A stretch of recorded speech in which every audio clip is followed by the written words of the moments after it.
चलिए बच्चों आगे चलते हैं। Next chapter is heat transfer. Heat transfer वैसे पार्ट तो बड़ा ऑफ कोर्स हीट सेक्शन का है, लेकिन इस हीट ट्रांसफर का जो आधा पोर्शन जो कंडक्शन है वो काफ़ी ज़्यादा करंट इलेक्ट्रिसिटी से रिलेटेड है। तो जस्ट करंट के बाद इसको पढ़ाना थोड़ा सा ज़्यादा आसान भी रहता है और लेस टाइम टेकिंग भी रहता है। तो ये मान के चल लो कि चैप्टर का जो हाफ पोर्शन है वो तो सिर्फ और सिर्फ रिपीटेशन से ही काम चल जाता है। हालांकि इसमें हल्के फुल्के अगर हीट के कोई फंडे आएंगे भी तो बहुत ही ऐसे ट्रिवियल से होंगे, उनके पीछे ऐसे कोई बहुत ज़्यादा दिमाग लगाने की हमें ज़रूरत नहीं पड़ेगी। अच्छा चैप्टर है, बढ़िया टॉपिक है, बार बार इसके सवाल लगातार जेई के अंदर पूछते ही रहते हैं। मुद्दे पे आते बेटा, जैसा कि मैंने कहा कि चैप्टर का नाम बेटा हीट ट्रांसफ़र है। हीट एक जगह से दूसरी जगह तक अगर जाएगी तो स्पॉन्टेनियसली हमेशा हायर टेम्परेचर से लोअर टेम्परेचर जाएगी। उसके जाने के 3 वेज हो सकते हैं, एक कंडक्शन, एक कन्वेक्शन और तीसरा रेडिएशन। कंडक्शन और रेडिएशन हमारे सिलेबस में है, कन्वेक्शन हमारे सिलेबस में नहीं है। वो आईआईटी में अगर आप जाओगे तो केमिकल वगैरह के जो कोर्सेज हैं उसके अंदर कन्वेक्शन पढ़ाते हैं। हमें तो सिर्फ और सिर्फ कंडक्शन और रेडिएशन ही फिलहाल पढ़ना है। हीट अपने आप हायर टेम्परेचर से लोअर टेम्परेचर जाएगी। कितनी हीट पर यूनिट टाइम जाएगी उसको हम नाम निकाल देंगे, थर्मल करंट। उसके क्या फॉर्मूले हैं, क्या कहानी है, उसको हम धीरे धीरे आराम आराम से देखेंगे। और जैसे मैंने कहा कि सिर्फ और सिर्फ हम तो 2 ही वेज पढ़ेंगे हीट के एक जगह से दूसरी जगह तक जाने के, one is conduction, another one is radiation. मैं स्टार्ट कर रहा हूँ कंडक्शन से। कंडक्शन एक ऐसा हीट ट्रांसफर का तरीका है जिसके अंदर मीडियम इज रिक्वायर्ड। हमें मीडियम की जरूरत पड़ेगी, लेकिन मीडियम पार्टिकल्स का कोई नेट डिस्प्लेसमेंट नहीं होगा। ऐसा नहीं कि मीडियम पार्टिकल एक जगह से चल के दूसरी जगह तक चला जाए। मीडियम पार्टिकल्स का डिस्प्लेसमेंट होगा कन्वेक्शन में, जो हम अभी नहीं पढ़ेंगे, बाद में आईआईटी वगैरह जाओगे तो पढ़ोगे। There is no net displacement of medium particles. Medium की जरूरत तो है, लेकिन मीडियम पार्टिकल्स का किसी प्रकार से कोई नेट डिस्प्लेसमेंट नहीं है। जैसे मान लीजिए कि मेरे पास ये कोई आयरन रॉड है, मेरे पास बेटा ये कोई आयरन रॉड है, इस तरफ हायर टेम्परेचर है और इस तरफ लेट से बेटा उस आयरन रॉड का लोअर टेम्परेचर है। तो हीट अपने आप हायर टेम्परेचर से लोअर टेम्परेचर की तरफ जाएगी।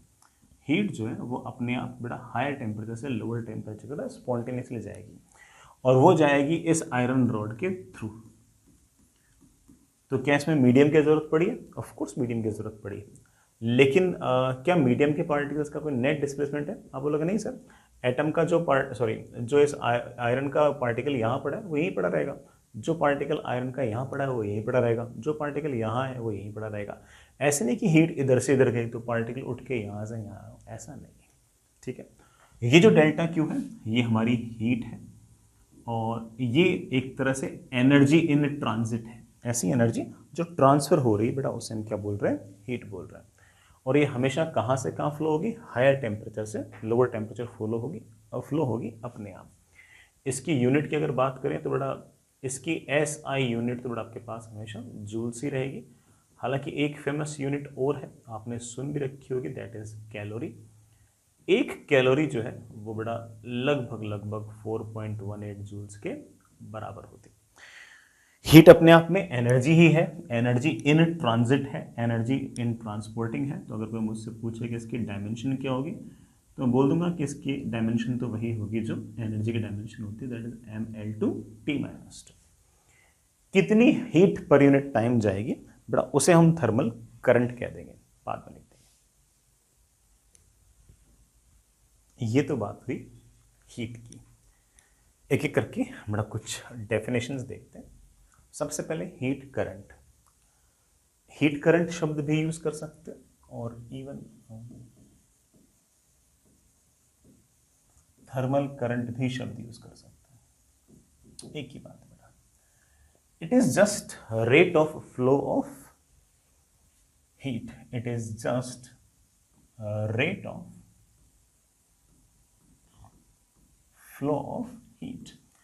कितनी हीट पर यूनिट टाइम फ्लो कर रही है बड़ा, उसे को हम थर्मल करंट या फिर हीट करंट कह रहे हैं। जैसे मान लीजिए आपके आपके पास कोई इस तरह का यूनिफॉर्म क्रॉस सेक्शन है और इस यूनिफॉर्म क्रॉस सेक्शन के अंदर ये आपके पास हायर टेम्परेचर है, let's say this is TH, ये आपके पास लोअर टेम्परेचर है, लेट्स से TL। अपने आप हीट जो है वो हायर टेम्परेचर से लोअर टेम्परेचर की तरफ आएगी, ये तो हम जानते हैं। मान लीजिए बेटा मैंने यहां पर कोई क्रॉस सेक्शन लिया, ठीक है, इस क्रॉस सेक्शन में से टाइम T से लेकर T प्लस डेल्टा T तक मान लीजिए कि डेल्टा Q हीट बही फॉर एग्जांपल, तो मैं ऐसा कहूंगा कि इस इतने से टाइम इंटरवल के लिए थर्मल करंट होगा, और more specifically average thermal current होगा, and that average thermal current is simply defined as कितनी हीट क्रॉस हुई डिवाइडेड बाय कितना समय लगा। इसी तरह से मान लीजिए कि इस क्रॉस सेक्शन में से टाइम T से लेकर T प्लस dt के छोटे से समय अंतराल के अंदर थोड़ी सी हीट ट्रांसफर हुई, लेट्स से बड़ा दैट इज dq। तो इस छोटे से टाइम इंटरवल में कोई मुझसे पूछ ले कि थर्मल करंट कितना होगा, तो मैं कहूंगा कि इट इज सिंपली कितनी हीट गई डिवाइडेड बाय कितना समय लगा। This is your thermal current. ये एक तरह से इंस्टेंटेनियस हो गया और एक तरह से ये आपके पास एवरेज हो गया। थर्मल करंट के बारे में कुछ बातें समझ में आती हो बेटा, सबसे पहले लिख सकते हो यूनिट। यूनिट बेटा क्या होगी, ऊपर एनर्जी नीचे टाइम, तो बेटा that is joule per second. Joule per second is also known as watt. Sir इसकी यूनिट तो वही आ गई जो पावर की है। हाँ बेटा बिल्कुल, इसकी यूनिट तो बेटा वही आ गई जो पावर की है। कोई मुझसे अगर डायमेंशन पूछेगा तो मैं डायमेंशन लिख दूंगा। एनर्जी की डायमेंशन होती है mL/T-2, उसको एक बार T से और डिवाइड करूंगा तो mL/T-3। बेटा इसके पास डायरेक्शन तो है यार, डायरेक्शन तो है। थर्मल करंट के पास डायरेक्शन अक्सर कहां से कहां होगी, हायर टेम्परेचर से लोअर टेम्परेचर, फ्रॉम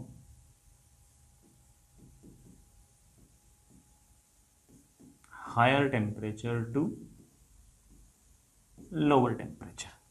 लेकिन डायरेक्शन होने के बावजूद ये वेक्टर नहीं है, ये स्केलर है।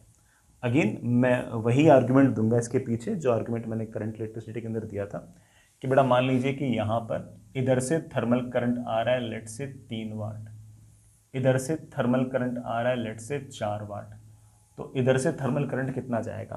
तो आप कहोगे देखो सर सीधी सी बात है, इधर से 3 वाट थर्मल करंट आ रहा है, इस बात का मतलब है कि हर सेकंड 3 जूल एनर्जी आ रही है, इधर से हर सेकंड 4 जूल एनर्जी आ रही है, तो इस जंक्शन पर कुल मिलाकर 7 जूल एनर्जी पर सेकंड आ रही है। वही 7 जूल एनर्जी पर सेकंड इधर जानी चाहिए। इधर पर सेकंड अगर 7 जूल एनर्जी पर सेकंड अगर जाएगी तो यहाँ पर थर्मल करंट आएगा 7 वाट। इसका मतलब 3 + 4 is always equals to 7 whatever the angle this theta is. So इसका आप सीधा सीधा कह सकते हो कि ये वेक्टर अलजेब्रा को फॉलो नहीं करता, ये हमारा एक तरीके से स्केलर अलजेब्रा को ही फॉलो करता है, इसलिए हम इसको स्केलर ही कंसिडर करेंगे। ये है हमारा थर्मल करंट।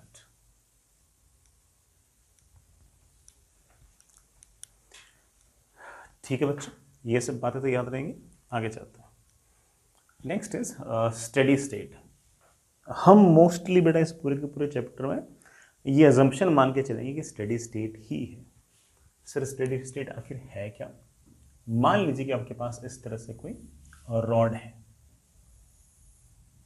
और इस रॉड के अंदर यहाँ पर हायर टेम्परेचर है TH और यहाँ पर लोअर टेम्परेचर है TL, और इस रॉड में जैसे जैसे हम आगे जा रहे हैं वैसे वैसे लगातार टेम्परेचर कम हो रहा है, हर जगह टेम्परेचर सेम नहीं है।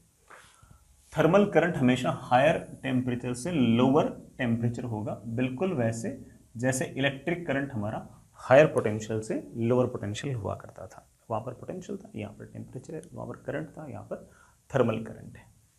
नाउ अगर मैं यहाँ पर कोई क्रॉस सेक्शन लूँ और इस क्रॉस सेक्शन से अगर मान लीजिए कि थर्मल करंट है I1 और आगे जाकर मैं एक दूसरा क्रॉस सेक्शन लूँ और यहाँ पर थर्मल करंट है लेट से I2, तो स्टेडी स्टेट सिर्फ और सिर्फ ये कहता है कि I1 should be equal to I2, कि पूरी की पूरी तार में पूरे के पूरे रॉड में हर जगह थर्मल करंट की वैल्यू सेम होगी। I1 should be equal to I2। इसका मतलब जो थर्मल करंट यहां पर है बेटा वही थर्मल करंट आपकी यहां पर है। थर्मल करंट हर जगह पूरी रोड में हर जगह सेम रहेगा, हर जगह इस तरह से इक्वल रहेगा। जैसे तार में इलेक्ट्रिक करंट हर जगह सेम था, मैंने ऐसा मान लिया कि थर्मल करंट हर जगह सेम है। This is known as steady state. मैं एक बात और बोलूंगा, अगर मैं इस इतने से अरेंजमेंट को अगर देखूं तो इस अरेंजमेंट में प्रति सेकंड I1 हीट आ रही है और प्रति सेकंड I2 हीट जा रही है। I1 और I2 बराबर है, इस बात का मतलब ये हो गया कि जितनी हीट पर सेकंड आ रही है उतनी ही हीट पर सेकंड जा रही है। जितनी हीट पर सेकंड आ रही है उतनी हीट पर सेकंड अगर जा रही है, इसका मतलब इस पूरे के पूरे अरेंजमेंट के पास कोई नेट हीट जो है वो एब्जॉर्ब नहीं हो रही है। और अगर नेट हीट अगर एब्जॉर्ब नहीं हो रही है, इस बात का मतलब इस अरेंजमेंट का जो तापमान है वो जो टेम्परेचर है वो समय के साथ ना तो बढ़ेगा ना घटेगा। टेम्परेचर चेंज हो रहा है पोजीशन के साथ, टेम्परेचर नहीं चेंज हो रहा है टाइम के साथ। आप ऐसा कह सकते हो कि change in temperature per unit change in time is zero. Temperature जो है वो पोजीशन के साथ तो चेंज हो रहा है, लेकिन एक अगर मैं कोई स्पेसिफिक पॉइंट पकड़ूं तो वहां का टेम्परेचर कांस्टेंट है, वो समय के साथ चेंज नहीं हो रहा। समय के साथ चेंज होने के लिए या तो ज्यादा हीट आनी चाहिए कम जानी चाहिए, या फिर कम हीट आनी चाहिए ज्यादा जानी चाहिए। अगर जितनी हीट आएगी उतनी ही हीट जाएगी तो उस केस में तो आपका टेम्परेचर कांस्टेंट रहेगा। मैं ये नहीं कह रहा कि टेम्परेचर यूनिफॉर्म है, टेम्परेचर तो आपका नॉन यूनिफॉर्म है, बिकॉज टेम्परेचर जो है वो फंक्शन ऑफ पोजीशन है। अलग अलग पोजीशन पर आपके टेम्परेचर की वैल्यू अलग अलग है। मैं क्या कह रहा हूं कि किसी भी पॉइंट पर आपका टेम्परेचर कांस्टेंट है। टेम्परेचर जो किसके साथ चेंज नहीं हो रहा, वो समय के साथ चेंज नहीं हो रहा। dt अपॉन dt आपका जीरो है। टेम्परेचर जो है वो टाइम के साथ चेंज नहीं हो रहा, पोजीशन के साथ तो ऑफ कोर्स आपका टेम्परेचर चेंज हो रहा है। And this is known as steady state. Simple शब्द में आप कह सकते हो कि सर स्टेडी स्टेट में जितना करंट आएगा क्रॉस सेक्शन में उतना ही करंट चला जाएगा और टेम्परेचर टाइम के साथ चेंज नहीं होगा।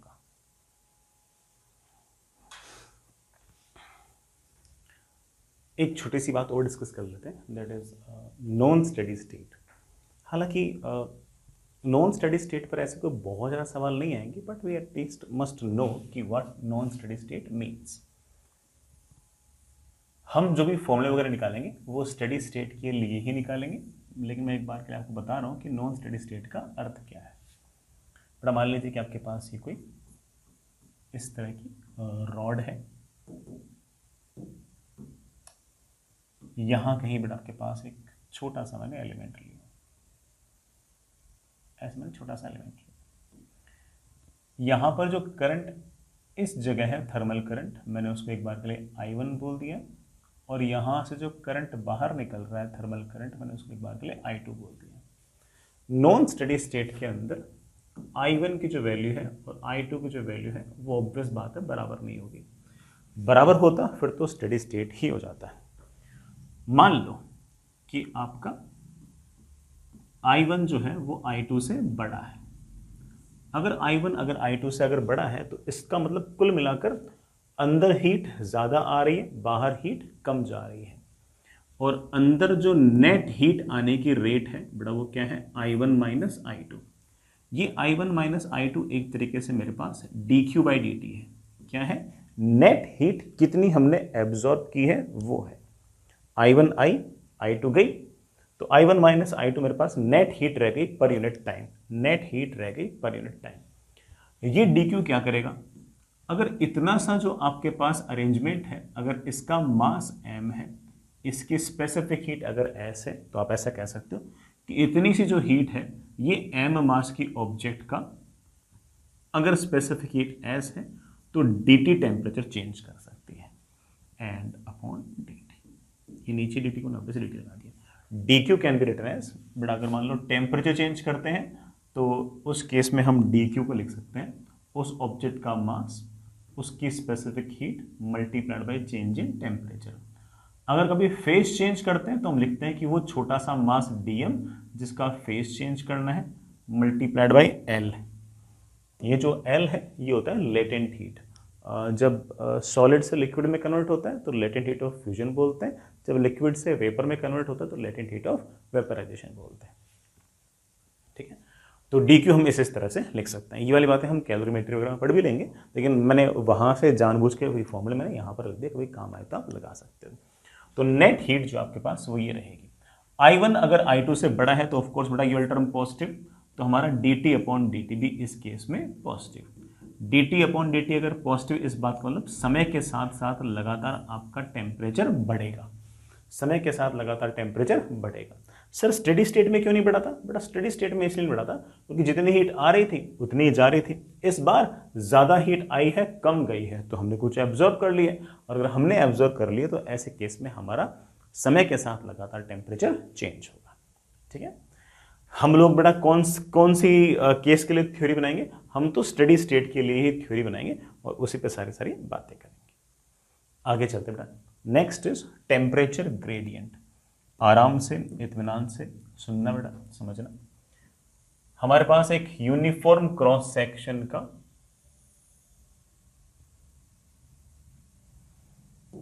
मान लीजिए बेटा कोई रॉड है, इस तरह से, ये आपका इधर वाला लेफ्ट वाला जो एंड है मैंने इसको x इक्वल्स टू 0 बोल दिया, और ये राइट वाला जो एंड है ये बड़ा मैंने x इक्वल्स टू L बोल दिया। टोटल मिला के इस रॉड की लेंथ आपके पास L। ये आपके पास हायर टेम्परेचर है इसलिए मैं इसको TH बोल दूं, ये मेरा लोअर टेम्परेचर है इसलिए मैं बदले TL बोल दूं। जैसे जैसे आगे जाऊंगा वैसे वैसे लगातार टेम्परेचर की वैल्यू घटेगी। मान लीजिए कि यहां से x डिस्टेंस दूर इस पॉइंट पर टेम्परेचर है T, इस पॉइंट पर टेम्परेचर है T, और इससे थोड़ा सा आगे जाकर मतलब x प्लस dx पर जाकर, शुरुआत वाले पॉइंट से x प्लस dx पर जाकर यहां पर बड़ा मान लेते हैं कि मेरे पास टेम्परेचर है, इस जगह बड़ा टेम्परेचर है T प्लस dt। यहां का टेम्परेचर कितना बताया? T। यहां का टेम्परेचर कितना बताया? T plus dt। हल्के सी पोजीशन dx में चेंज हुआ तो हल्का सा टेम्परेचर में चेंज हुआ dt। पोजीशन में क्या चेंज हुआ? dx। टेम्परेचर में क्या चेंज हुआ? dt। हालांकि मनी हम जानते हैं कि जैसे जैसे आगे जाएंगे वैसे वैसे लगातार टेम्परेचर घटेगा, तो dt बेटा अपने आप में पॉजिटिव नहीं है, नेगेटिव है। Temperature gradient is simply defined as, बेटा ग्रेडियंट ऐसा नहीं कि ये शब्द तुम पहली बार सुन रहे हो। टेम्परेचर ग्रेडियंट का मतलब है यहां से यहां तक change in temperature divided bye यहां से यहां तक चेंज इन पोजीशन, तो बड़ा इसे हम बोलते हैं dt बाई dx। वही फॉर्मूला अगर मैं यहां से यहां तक लगाऊं तो change in temperature will be final minus initial, ऊपर तो आ गया change in temperature TL minus TH divide by change in position. बेटा यहां पर पोजीशन है L, यहां पर पोजीशन है 0, L माइनस 0। जैसा कि आप देख रहे हो बेटा, ये लोअर टेम्परेचर है, ये हायर टेम्परेचर। लोअर में से अगर हायर को अगर माइनस करूंगा तो कुल मिलाकर बेटा मेरे पास जो टर्म है ये नेगेटिव आ जाएगी। तुम्हारा टेम्परेचर ग्रेडियंट जो है करंट की तरफ अगर जाओगे तो वो लगातार नेगेटिव आएगा, करंट की तरफ जाओगे तो वो नेगेटिव आएगा। टेम्परेचर ग्रेडियंट के बारे में कुछ बातें बोलना चाहो वो तो बोल सकते हो। सबसे पहले होता है यूनिट, ऊपर है डिग्री सेल्सियस, बेटा नीचे है मीटर, या फिर ऊपर है केल्विन नीचे है मीटर।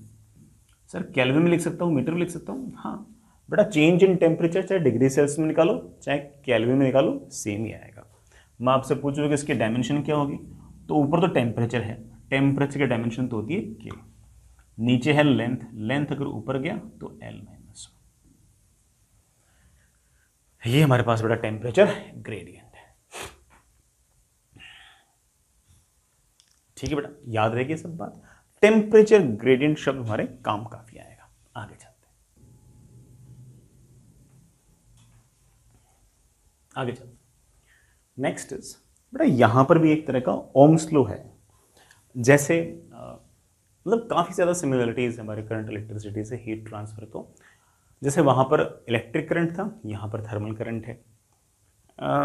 बेटा वहां पर इलेक्ट्रिक करंट बहा करता था from higher potential to lower potential, यहाँ पर थर्मल करंट बढ़ता है higher temperature to lower temperature. तो वैसा ही ओम्स लॉ यहाँ पर भी, जैसे मान लीजिए कि एक कैपिटल एक क्रॉस सेक्शनल एरिया का एक यूनिफॉर्म रॉड है, लेंथ L है, तो एक एंड पर मैंने हायर टेम्परेचर TH और एक एंड पर मैंने लोअर टेम्परेचर TL मेंटेन कर रखा है, तो थर्मल करंट आएगा from higher temperature to lower temperature. Now this Ohm's law says that कि जिस तरह से electric current directly proportional to potential difference हुआ करते थे, वैसे ही ये thermal current directly proportional to temperature difference होंगे। ये थर्मल करंट बड़ा directly proportional to cross sectional area होगा और इनवर्सली प्रोपोर्शनल टू लेंथ होगा। और आपके पास जो कुल मिलाकर फॉर्मूला आएगा वो ऐसा आएगा कि thermal current is equals to some constant into cross sectional area into higher temperature minus lower temperature upon L। ये बड़ा आपके पास थर्मल करंट का फॉर्मूला आ जाएगा। वैसे बड़ा मैं एक बात और बोल दूं कि ये जो TH minus TL upon L है, इसको मैं माइनस DT बाई DX भी बोल सकता हूं बेटा। dt बाई डी एक्स अपन ने किस जगह लिखा था, TL minus TH upon L को, यहाँ पर क्या लिखा हुआ है TH minus TL upon L, तो मैंने इसको minus dt by d x बोल दिया। ये हमारे पास आ गया थर्मल करंट का फॉर्मूला। सर ये K क्या है बेटा? K is known as thermal conductivity. जिस तरह से हमारे पास electricity chapter, current electricity chapter में कंडक्टिविटी थी, वैसे यहाँ पर हमारे पास थर्मल कंडक्टिविटी है। याद करो कंडक्टिविटी थी रेजिस्टिविटी की जस्ट उल्टी, बेटा वैसे ही आपके पास थर्मल कंडक्टिविटी है। इट इज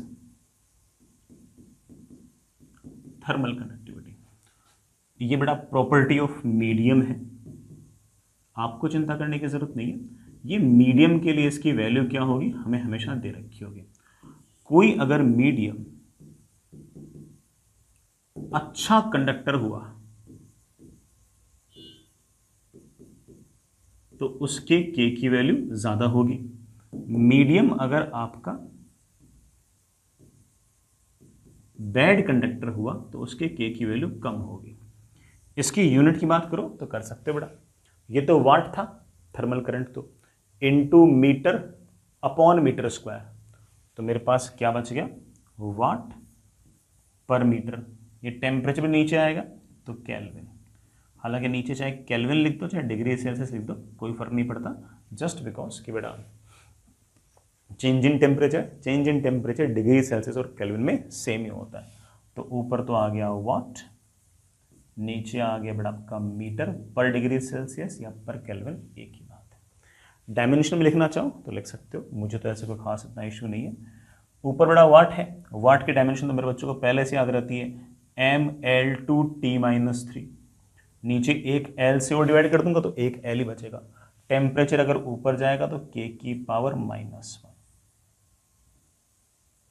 ये मेरे पास डायमेंशन आ गया इसकी। ये हमारे पास है थर्मल कंडक्टिविटी। हमारे पास बढ़िया सा एक फॉर्मूला आ चुका है ओम्स लॉ का। ये वाला फॉर्मूला हमेशा याद रखें कि जो भी थर्मल करंट होगा ये क्रॉस सेक्शनल एरिया के डायरेक्टली प्रोपोर्शनल, रॉड की लेंथ के inversely proportional, directly proportional to temperature difference होगा और एक कांस्टेंट और आएगा जिसे हम थर्मल कंडक्टिविटी कहेंगे। हालांकि हम इसको थोड़ा सा और बेटर फॉर्म में भी बना सकते हैं। और बेटर फॉर्म में बनाने के लिए मैंने एक हेडिंग लिखी है, that is known as thermal resistance. सुनिए बेटा, अभी तक हमने देखा कि thermal current is equals to क्या देखा बेटा, K A higher temperature minus lower temperature upon length of the rod. मैं इसे भी लिख सकता हूं कि that is higher temperature minus lower temperature divided by L upon K. ऐसे लिखकर मैं सिर्फ और सिर्फ एक छोटा सा कंपैरिजन करना चाह रहा हूं। इलेक्ट्रिक करंट था potential difference upon resistance, thermal current हो गया टेम्परेचर डिफरेंस अपॉन ये चीज।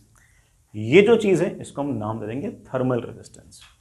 ये जो चीज है इसे हम नाम दे देंगे बेटा, क्या नाम दे देंगे, थर्मल रेजिस्टेंस। थर्मल रेजिस्टेंस को हम चाहें तो बेटा ऐसे RTH भी लिख सकते हैं और उसकी वैल्यू आ गई L अपॉन के। बेटा याद कीजिए वहां पर फॉर्मूला था रो L अपॉन ए, याद कीजिए बेटा, वहां पर क्या फॉर्मूला था, रो एल अपॉन ए, वहां पर भी एल अपॉन ए, यहां पर भी एल अपॉन ए, बस वहां पर रेजिस्टिविटी था तो ऊपर था, यहां पर ये कंडक्टिविटी है तो नीचे। ठीक, तो कोई बहुत बड़ा ऐसा फर्क नहीं है, सेम सी बात है। ये हमारे पास थर्मल रेजिस्टेंस आ गया। थर्मल रेजिस्टेंस की अगर आप चाहो तो मैं यूनिट लिख सकता हूं।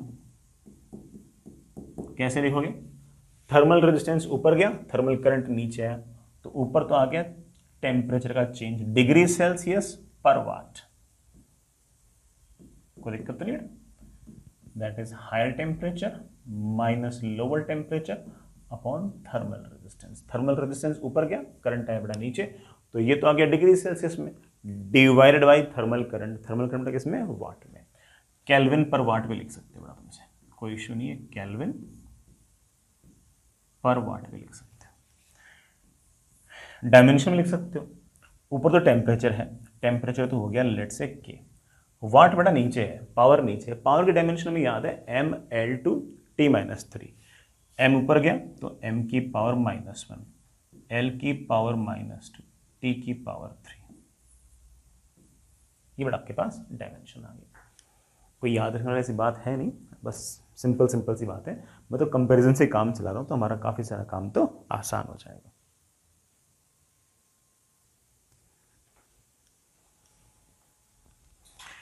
चलिए बच्चों आगे चलते हैं, एक सवाल करते हैं। बड़ा एक यूनिफॉर्म क्रॉस सेक्शन की रॉड है, ये जो कर्व्ड सेक्शन है ना ये बड़ा एडियाबैटिक है, हीट इधर से नहीं जाएगी, हीट सिर्फ इधर से इधर जाएगी, क्योंकि इस तरफ टेम्परेचर 30 डिग्री सेल्सियस है, इधर टेम्परेचर आपका 0 डिग्री सेल्सियस है, हीट यूं जाएगी ऐसे। पहला सवाल है कि बताइए थर्मल रेजिस्टेंस क्या होगा, दूसरा सवाल है कि बताइए आपका थर्मल करंट कितना होगा। थर्मल रेजिस्टेंस लिखना कितना आसान काम है, फॉर्मूला हम सीख चुके हैं, दैट इज एल अपॉन के ए। व्हाट इज द लेंथ, जिस तरफ करंट जा रहा है उस तरफ लंबाई आप देख सकते हो कि 2 मीटर है। के की वैल्यू, बड़ा के की वैल्यू सवाल के अंदर दे रखी है कि ये जिस मटेरियल का बना हुआ है उसके के की वैल्यू है 400 वाट पर metre per kelvin, multiplied by cross sectional area. बेटा cross sectional area is given as 20 centimetre square. बेटा सेंटीमीटर स्क्वायर को मीटर स्क्वायर में तो कन्वर्ट कर दोगे ना, इस मीटर से ये वाला मीटर कैंसिल, इस मीटर से बेटा ये वाला मीटर कैंसिल। ठीक है बेटा, मेरे पास थर्मल रेजिस्टेंस की वैल्यू आ गई, बेटा कितनी वैल्यू आ गई,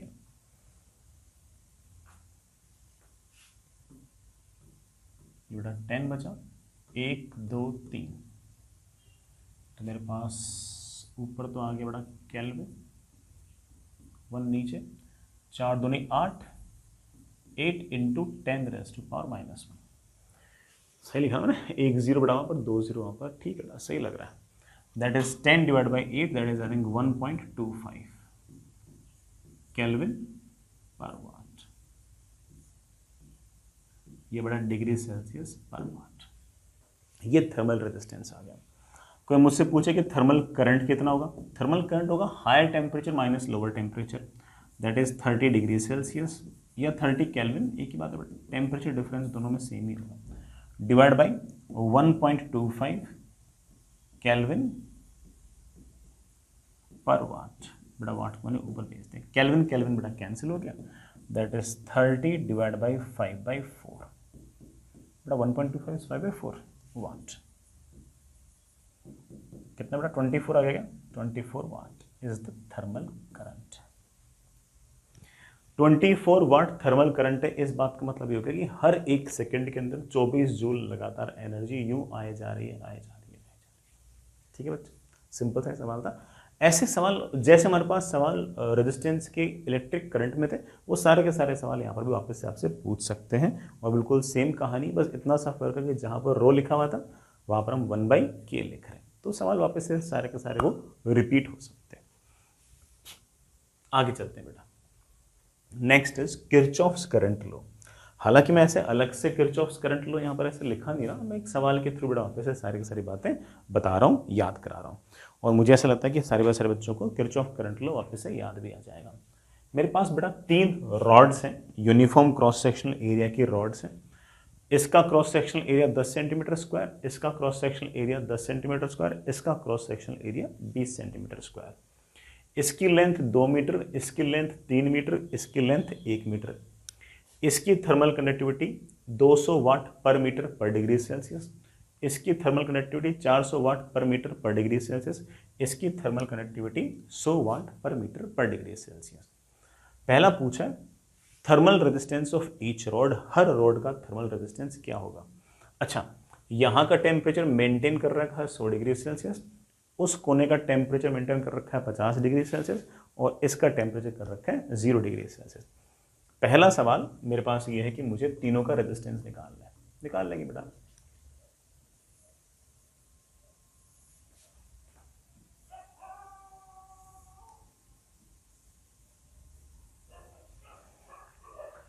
इस रॉड की जगह मैंने एक ऐसा थर्मल रेजिस्टेंस दिखा दिया। लेट्स से बेटा इसका रेजिस्टेंस इज R1। क्या फॉर्मूला बेटा? R1 is equals to L1 upon K1A1। बेटा लेंथ, बेटा बताएं इसकी लेंथ कितनी थी? इसकी लेंथ है 2 मीटर। 2 मीटर। इसका K बेटा कितना है? इसका K शायद थोड़ा 200 था ना, हाँ, वाट पर मीटर पर degree Celsius. Multiplied by cross section area 10 centimetre square था, तो 10 इंटू 10⁻⁻⁴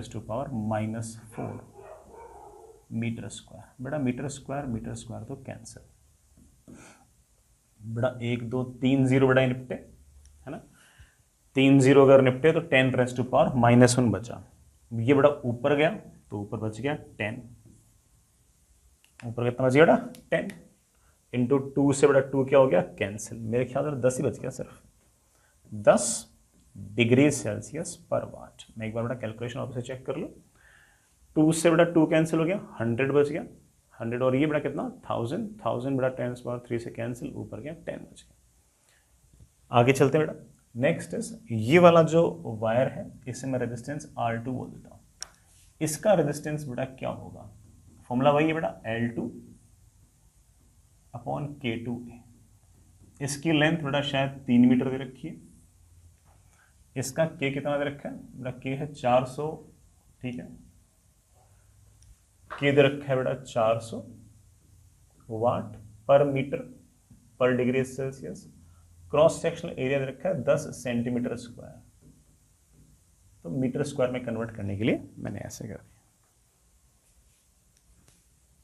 ओह सॉरी बेटा, -4 आएगा सर। भाई 1 सेंटीमीटर इज 10⁻⁻² मीटर, स्क्वायर करूँगा 10⁻⁻4 हो जाएगा। ये बड़ा मीटर से मीटर है, इस मीटर से बड़ा ये मीटर कैंसिल है। बड़ा 3 ठीक है, नीचे 4 ठीक है, 10⁻⁻1 और बच गया बेटा। हाँ 30/4 बड़ा मेरे ख्याल से कितना? 7.5 आ गया। 7.5 डिग्री सेल्सियस पर watt. Resistance of this third one, बेटा इस थर्ड वन का रेजिस्टेंस में लिख दिया R3। इसका रेजिस्टेंस बेटा क्या होगा? वही L/KA। इसका लेंथ मेरे पास है 1 मीटर। इसका K है बेटा 100 वाट पर मीटर पर degree Celsius. Cross sectional area बेटा शायद 20 सेंटीमीटर स्क्वायर रखा है, तो 20 into 10⁻⁻4 metre square. Metre metre metre बेटा क्या हो गया? कैंसिल। 1 2 3 बड़ा एक निपटे तो कितना हो गया? 1 2 3 निपटे तो बड़ा कितना हो गया? 10⁻³ से बड़ा 10⁻⁻1, 10 ऊपर गया 2 नीचे 5 डिग्री सेल्सियस पर वाट। कैलकुलेशंस बड़ा चेक कर देना। ये रेजिस्टेंस बड़ा मेरे पास आ गया 5 डिग्री सेल्सियस पर वाट। ये बड़ा मेरे ख्याल से 15/2 या 7.5 डिग्री सेल्सियस पर वाट। ये रेजिस्टेंस बड़ा मेरे पास आ गया था 10 डिग्री सेल्सियस पर वाट। यहाँ का टेम्परेचर मुझे सवाल के अंदर दे रखा है 100 डिग्री सेल्सियस। यहाँ का टेम्परेचर मुझे दे रखा है 50 डिग्री सेल्सियस, और यहाँ का टेम्परेचर मुझे दे रखा है 0 डिग्री सेल्सियस। अगला सवाल क्या पूछा है? Find temperature of the junction. बेटा जो जंक्शन है ना, जहाँ पर तीनों रॉड मीट कर रही है, उसका टेम्परेचर पूछा है। अगर इसका टेम्परेचर पूछा है तो आप तो बेटा सिर्फ और सिर्फ ना KCL लगाओ। सर KCL क्या कहता था? बेटा KCL ये कहता था कि this current plus this current plus this current, तीनों का sum should be equal to 0। यहां से करंट बाहर जाते हो मानो, यहां से बाहर जाते हो मानो, यहां से बाहर जाते हो मानो, और तीनों का सम कर दो 0। यहां से जो करंट बाहर जा रहा होगा उसको हम बड़े आराम से कह सकते हैं कितना बेटा, t minus 100/10 plus t minus 50/15/2 plus t minus 0/5, तीनों का sum should be equal to 0। बेटा 15 तो मेरे ख्याल से एलसीएम आ जाएगा, 15 नहीं बेटा 30 एलसीएम आ जाएगा, ठीक है। ये मेरे पास आ जाएगा 3t माइनस 300, ठीक है ना, plus 4t minus 200 plus 6t is equals to 0। Again बेटा कैलकुलेशन का ध्यान रखना, बेटा 6 और 4 10, 10 और 3 13, 13t इज इक्वल्स टू 5। बेटा जंक्शन का टेम्परेचर आ गया 500/13 डिग्री सेल्सियस।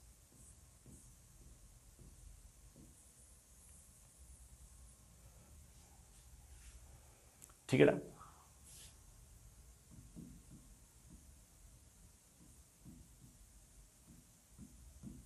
ये सवाल दूसरा आंसर आ गया। अगला सवाल मुझसे पूछ रहे current in each road, her road में कितना करंट है, ये तो तुम खुद ही निकाल लोगे। यहां का टेम्परेचर है 100, यहां का टेम्परेचर है 500/13, तो आप बोलोगे सर करंट होगा यूं, दिस माइनस दिस अपॉन 10, वाट में आपका आंसर आ जाएगा। सर इस वाले तार में कितना करंट होगा, this minus this upon 15/2, answer आ जाएगा। सर इस वाले तार में कितना करंट होगा, डायरेक्ट भी कह सकते हो कि this plus this equal to this, और ऐसे भी कह सकते हो कि दिस माइनस 0/5, जैसे आपको अच्छा लगे वैसे कीजिएगा। छोटा सा काम बचा है, सिर्फ और सिर्फ थर्मल करंट लिखना, वो आप लिख दीजिएगा। हमें ऐसे अलग से केसीएल वगैरह हेडिंग या फिर पूरी थ्योरी वापस देने की जरूरत नहीं, ठीक है। ऐसे सवाल से मेरे ख्याल से सारी बातें समझ में आ गई। Next is series combination. जैसे बड़ा सीरीज कॉम्बिनेशन वहां था वैसा सीरीज कॉम्बिनेशन यहाँ पर है, अलग नहीं है, सेम टू सेम है। जैसे फॉर एग्जांपल बड़ा एक रिजर्वोयर है जहां पर मैंने एक हाई टेम्परेचर मेंटेन कर रखा है, ये एक दूसरा रिजर्वोयर है जहां पर मैंने लो टेम्परेचर मेंटेन कर रखा है। ये मेरे पास एक रॉड है बेटा, ऐसे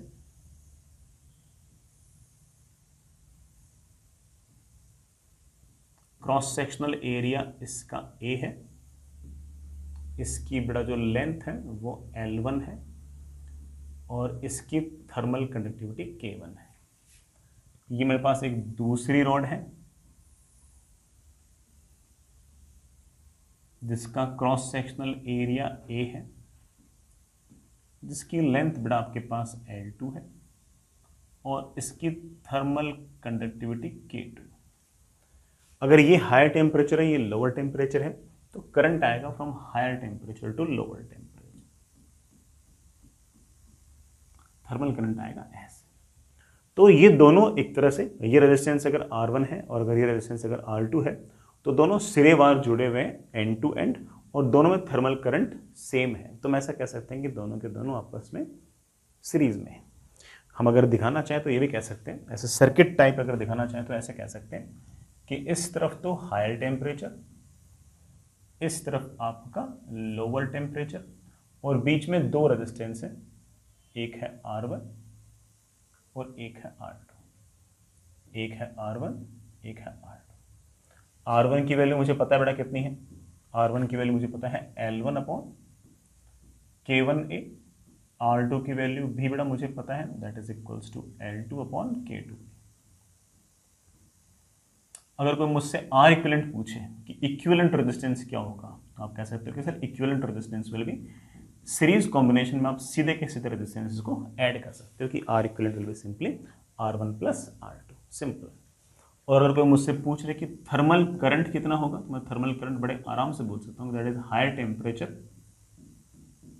minus lower temperature divide by R equivalent, that is higher temperature minus lower temperature upon R equivalent is obviously R1 plus R2।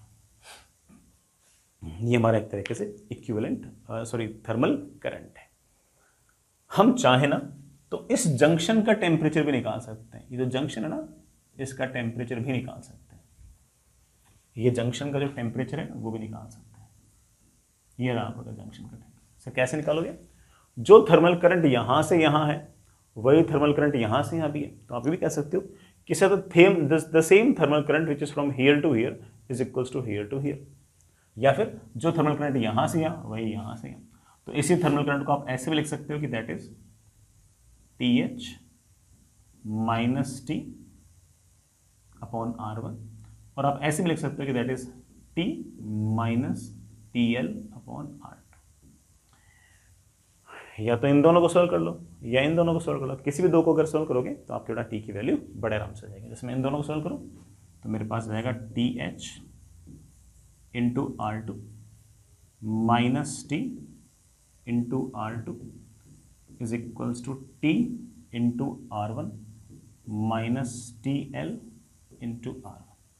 ये इधर आया तो मेरे पास आ गया TH into R2 plus TL lower temperature into R1 upon R1 plus R2 is the temperature of the junction.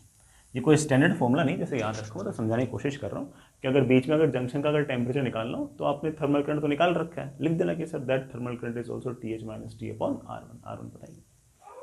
अच्छा एक बात हो गया, हमारी शीट में ना एक दो जगह के इक्विवेलेंट भी पूछ रखा है। आर इक्विवेलेंट तो चलो ठीक है, मेरे बच्चों ने याद कर लिया। के इक्विवेलेंट भी पूछ रखा है। सर के इक्विवेलेंट का क्या अर्थ है बेटा? के इक्विवेलेंट का ये अर्थ है कि ऐसी दो अलग अलग रोड मत यूज करो, एक ही रोड यूज करो। एक ही रोड यूज करो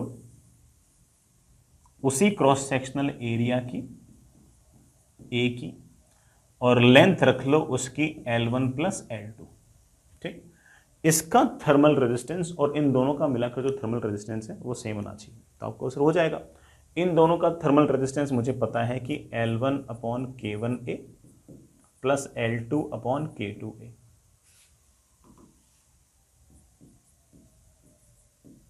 शुड बी इक्वल टू इसका रेजिस्टेंस ऑफ कोर्स आएगा L1 plus L2 upon K equivalent into A से ए बड़ा कैंसिल हो जाएगा। और अगर आप चाहो कि फॉर्मूला याद करना तो आप कह सकते हो, जैसे मैंने फॉर्मूला याद कर लिया कि L1 plus L2 upon K equivalent is equals to L1 upon K1 plus L2 upon K2। ये हमारे पास बेटा फॉर्मूला आ गया। कभी कभी बेटा हो सकता है मेरी शीट में वाला सवाल पूछ रखा हो, अदरवाइज के इक्विवेलेंट का सवाल ऐसा कुछ खास पूछते नहीं है। अक्सर सवाल तो सिर्फ और सिर्फ आर इक्विवेलेंट का पूछते हैं। आर इक्विवेलेंट का सवाल कर लो, मस्त रहो। ठीक है बेटा, आगे चलते हैं। एक बहुत ही टफ सा बढ़िया सा सवाल है। ये बड़ा आपके पास एक रूम है, इसका टेम्परेचर 20 डिग्री सेल्सियस है। ये रूम की दीवारें हैं और दीवारों के बाहर जो टेम्परेचर है वो 0 डिग्री सेल्सियस है। रूम की जो दीवारें हैं उन सबका कुल मिलाकर जो नेट एरिया है वो 100 मीटर स्क्वायर दे रखा है। सारे के सारे जो दीवारें हैं उन सबको मिला के एरिया 100 मीटर स्क्वायर दे रखा है। ये जो दीवार है ना बेटा, इसकी थिकनेस आपके पास 30 सेंटीमीटर है। ये जो दीवार है बेटा 30 सेंटीमीटर मोटी दीवार है। अंदर का टेम्परेचर 20, बेटा बाहर का टेम्परेचर 0 डिग्री सेल्सियस। अब अंदर का टेम्परेचर अगर 20 है और बाहर का अगर 0 है तो लगातार बेटा इस दीवार के थ्रू थर्मल करंट बाहर जाएगा। अगर मैंने रूम में हीटर नहीं लगाया तो लगातार हीट बाहर जाएगी बाहर जाएगी बाहर जाएगी, और कभी ना कभी हमारे रूम का टेम्परेचर भी 0 डिग्री सेल्सियस हो जाएगा। तो मैं जानबूझ के बेटा रूम के अंदर एक हीटर भी लगा लूंगा। हीटर नहीं लगाऊंगा तो मेरा अंदर का टेम्परेचर और बाहर का टेम्परेचर तो बराबर ही हो जाएगा। तो मैंने कोई ना कोई हीटर भी लगा रखा है। ये जो दीवार की 30 सेंटीमीटर की जो थिकनेस है इसको थोड़ा मैंने और एलेबोरेट कर रखा है। देखना बेटा, ये जो दीवार है ये अलग अलग 3 मटेरियल से बना हुआ है। जैसे मान लो कि पहले 5 सेंटीमीटर जो है वो एक्चुअली मान लो वुड की बनी हुई है, बीच में 10 सेंटीमीटर जो वो ईंट की बनी हुई है, और आखिरी की 15 सेंटीमीटर की जो है बड़ा वो आपकी स्टोन से बनी हुई है। कुल मिलाकर कितनी मोटी है? 30 सेंटीमीटर। पहले 5 वुड, फिर ईंट, और फिर आपका क्या कहते हैं बेटा, पत्थर। पहले वाला जो मीडियम है बड़ा उसकी थिकनेस 5 सेंटीमीटर है, थर्मल कंडक्टिविटी उसकी मैंने रखी है 0.625 वाट पर मीटर पर केल्विन। बड़ा मैंने सिर्फ दीवार का क्रॉस सेक्शन दिखाया है, अदरवाइज बड़ा दीवार का जो एरिया है ना बड़ा तो मैं बता चुका हूँ, ये जो एरिया है टोटल मिला करो तो 100 मीटर स्क्वायर बेटा, ऐसे तो मैं सिर्फ क्रॉस सेक्शन दिखा रहा हूँ, मोटा पर दिखा रहा हूँ। इसी दीवार का बीच में बेटा आपने जो मटेरियल लगा रखा है उसकी थर्मल कंडक्टिविटी 0.25 वाट पर मीटर पर केल्विन है, और लास्ट वाला जो पार्ट है उसकी थर्मल कंडक्टिविटी 0.125 वाट पर मीटर पर केल्विन या पर डिग्री सेल्सियस, एक ही बात है। दीवार के इस तरफ टेम्परेचर 20 डिग्री सेल्सियस, बाहर की तरफ 0 डिग्री सेल्सियस। यही वाला ये जो दीवार है ना इसी का डायग्राम मैंने ये बना रखा है। ये जो दीवार है इसी को ऐसे थोड़ा मैंने ऐसे जूम करके वीडियो क्या मतलब बेटा डायग्राम बना रखा है। 3-4 सवाल पूछ रखे हैं। दीवार का थर्मल रेजिस्टेंस कितना होगा नेट, थर्मल करंट कितना होगा, power of heater required to maintain temperature of room का टेम्परेचर मेंटेन करने के लिए बेटा कितना हीटर की पावर चाहिए। पहला सवाल, इस दीवार का जो टोटल दीवार है बेटा इस पूरी की पूरी दीवार का थर्मल रेजिस्टेंस कितना होगा, कितना थर्मल करंट बाहर जा रहा है और कितना पावर का हीटर आपको चाहिए। ये 3 बेटा मोटे मोटे सवाल है। शुरुआत करते हैं बेटा एक बार रेजिस्टेंस निकालना है। चलिए, रूम के अंदर टेम्परेचर 20 डिग्री सेल्सियस है, बाहर का टेम्परेचर 0 डिग्री सेल्सियस है। जो दीवार है उसके 3 हिस्से हैं, उसकी चौड़ाई के 3 हिस्से हैं। पहले वाले हिस्से का रेजिस्टेंस मैंने R1 मान लिया, दूसरे वाले का रेजिस्टेंस मैंने R2 मान लिया और तीसरे वाले का मैंने R3 मान लिया। ये R1, ये R2, ये R3, तीनों बारी बारी से निकालते हैं। पहले R1 क्या है, फॉर्मूला है बेटा L/Ka। देखना, करंट जाएगा इस तरफ, जिस तरफ करंट जा रहा है उस तरफ लेंथ आपकी है 5 सेंटीमीटर, तो दैट इज ऑफ कोर्स 5 × 10⁻⁻²। रही बात बेटा के की, इसका के बेटा 0.625 है, 0.625 है। रही बात बेटा क्रॉस सेक्शनल एरिया की, मैं बता चुका हूं कि इसका जो टोटल क्रॉस सेक्शनल एरिया पूरी सारी दीवारों का मिलाकर वो 100 मीटर स्क्वायर है। सब चीजें बेटा हम लोगों ने एक तरीके से SI यूनिट में लिखी दी। ठीक है बेटा, that comes out to be 5 × 10⁻⁻², 625। एक 0 मैंने नीचे एक्स्ट्रा लगाया तो ऊपर पड़ा।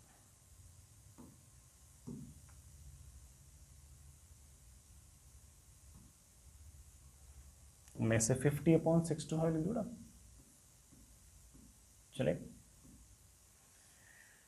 चलेगा बेटा। आई होप सारे के सारे बच्चे इस बात को समझ गए होंगे। बेटा मैं 100 लेके आया तो ये 62.5 हुआ, ठीक है, ठीक है बच्चों। फिर बेटा मैं एक मिनट कैलकुलेशन वापस देखो, एक मिनट, शायद यही आएगा। 5 × 10⁻⁻² upon 62.5, but I think that is 0.05 upon बड़ा 62.5। नहीं बेटा गलती है, 2 0 इधर लेके आए तो 5/6250, दैट इज 1/1250 डिग्री सेल्सियस पर वाट। ये रेजिस्टेंस है यार, माय फॉल्ट। इसी तरह से दवा की रेजिस्टेंस में निकाल लेंगे। इसके आगे जो मटेरियल लगा हुआ है उसकी अगर बात करें तो उसमें से भी करंट जा रहा है ऐसे, उसका रेजिस्टेंस आएगा R2 इज इक्वल्स टू उसकी लेंथ। बड़ा उसकी लेंथ तो 10 सेंटीमीटर है तो 0.1 के, बड़ा के की वैल्यू 0.25, क्रॉस सेक्शनल एरिया बड़ा आपका 100 है, दैट इज आई थिंक बड़ा 0.1 अपॉन ऑफ कोर्स 25,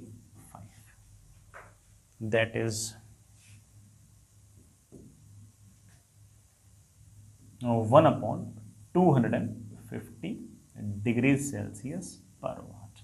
ये बड़ा आपके दूसरे वाले का रेजिस्टेंस आ गया। लास्ट पोर्शन और देख लेते हैं। लास्ट पोर्शन अगर देखें तो उसका रेजिस्टेंस कितना होगा? ठीक है बेटा, उसका रेजिस्टेंस आएगा, पहली बात बेटा लेंथ है बेटा 15 सेंटीमीटर, तो 0.15 के बेटा, उसका के कितना है? 0.125 इंटू क्रॉस सेक्शनल एरिया आपका 100, that is 0.15 upon 12.5, that comes out to be 15 divided by 1250 degree Celsius पर वाट। ऐसे लिख दो। अगर मुझे पूरा थर्मल रेजिस्टेंस अगर निकालना है, मैं बड़े आराम से कह सकता हूँ कि पूरा thermal resistance will be R1 plus R2 plus R3। R1 है 1 अपॉन 1250, R2 है बेटा 1 अपॉन 250 प्लस 15 अपॉन 1250। 1250 तो एलसीएम ही आ गया आपके पास। 115 तो बड़ा ये हो गया 15 और बड़ा 5 बड़ा कितना 20 आ गया। बड़ा आपसे देखना ये बड़ा कितने टाइम्स होगा? 5 टाइम्स होगा ना। 5 ये और 6 ये 21, ये लीजिए बेटा, that comes out be 21 upon 1250 degree Celsius पर वाट। ये बड़ा आपका थर्मल रेजिस्टेंस है। थर्मल करंट कितना होगा? तो आप कह सकते हो कि sir thermal current will be obviously higher temperature minus lower temperature, बड़ा टेम्परेचर डिफरेंस आ गया 20 degree Celsius, upon R equivalent. R equivalent is of course 1250 degree Celsius पर वाट। डिग्री सेल्सियस बड़ा क्या हो गया? कैंसिल, और मेरे पास आ गया बेटा ये 2500 बटे 21 वाट। ये हमारा आंसर है। ये थर्मल करंट 2500 बटे 21 वाट आया। इस बात का अर्थ ये है कि हमारे इस रूम से हर सेकंड हर एक सेकंड के अंदर 2500 बटे 21 जूल की एनर्जी पर सेकंड लगातार बाहर जाए जा रही है, बाहर जाए जा रही है। अगर एनर्जी लगातार बाहर चलती रही तो बेटा हमारा रूम तो कभी न कभी ठंडा पड़ जाएगा। तो सर रूम का वही टेम्परेचर मेंटेन करे, इसके लिए हमने हीटर लगा रखा है। हाँ बेटा हीटर लगा रखा है, और वही टेम्परेचर मेंटेन करना चाहता हूं मैं। अगर मैं वही टेम्परेचर का मेंटेन करना चाहता हूं तो इस हीटर का पावर भी 2500 अपॉन 21 वाट ही रखो। उससे क्या होगा कि जितना पावर लगातार बाहर जा रहा है उतना ही पावर अगर हीट दे देगी, हीटर से अगर हीट आ जाएगी तो आपका रूम का टेम्परेचर उतना का उतना ही मेंटेन रह जाएगा। अगर आपके हीटर ने ज़्यादा हीट दी और 2500 बटे 21 जूल एनर्जी पर सेकंड बाहर जाए और अंदर पावर बेटा मान लो हीटर ने ज़्यादा दिया तो हमारे रूम का टेम्परेचर बढ़ जाएगा, हम नहीं चाहते। मान लो बेटा हीट बाहर गई कम और हीटर ने हीट दे दी ज़्यादा तो टेम्परेचर बढ़ जाएगा। मान लो बेटा हीटर ने हीट दी कम और बाहर हीट गई ज़्यादा तो हमारे रूम का टेम्परेचर घट जाएगा। टेम्परेचर अगर मेंटेन करना चाहते हो तो जितना पावर बाहर जा रहा है हीटर का पावर उतना ही होना चाहिए। समझ गए कुछ इस बात को?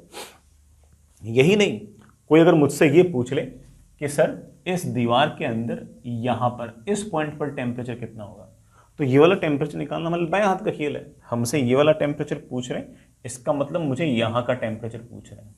सीरियसली बाएं हाथ का खेल है। आप सीधा बोल दोगे कि sir 20 minus T upon R1 should be equal to thermal current. जो थर्मल करंट यहां से आए वही थर्मल करंट यहां से आए। कोई अगर मुझसे पूछ ले कि सर यहाँ का टेम्परेचर कितना है, अगेन बड़ा बाएं हाथ का खेल है। आप बोल दोगे कि सर थर्मल करंट निकाल रखा है, वही थर्मल करंट यहाँ पर होगा, T dash minus 0 upon R3 should be like this. तो यहाँ का टेम्परेचर भी आपके पास आ जाएगा। तो कोई मुझसे अगर इस इंटरफेस का टेम्परेचर पूछे, इस इंटरफेस का टेम्परेचर पूछे, ये सारे टेम्परेचर भी हम बड़े आराम से, बड़े इत्मीनान से निकाल सकते हैं। कोई बहुत बड़ा टफ टास्क ये नहीं है।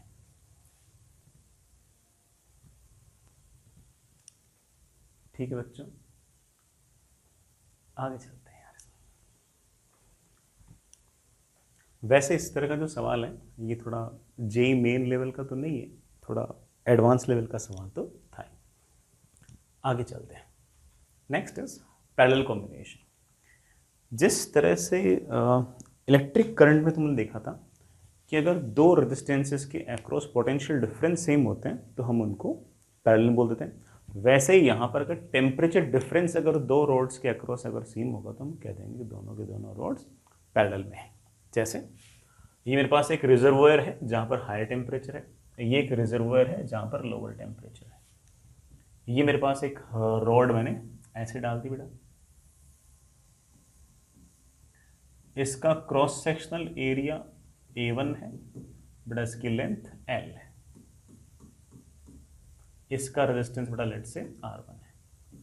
इसी तरह से मेरे पास एक दूसरी रॉड है ऐसे, इसकी लेंथ भी बेटा ऑफ कोर्स है तो L ही, ये किसी और मटेरियल की बनी हुई है, लेट से बेटा इसका क्रॉस सेक्शनल एरिया K2 है और इसका एरिया लेट से आपके पास 8।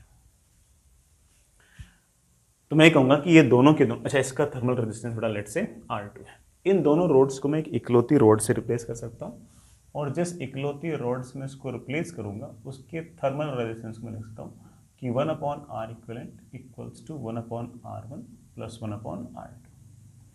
वैसे इसमें से गुजरने वाला जो करंट होगा मैं उसे एक बार के लिए I1 लिख दूं, तो मैं कह सकता हूं कि I1 is equals to TH minus TL upon R1। इसमें से गुजरने वाले थर्मल करंट को अगर मैं एक बार के लिए I2 लिख दूं तो मैं कह सकता हूं कि I2 इज इक्वल्स टू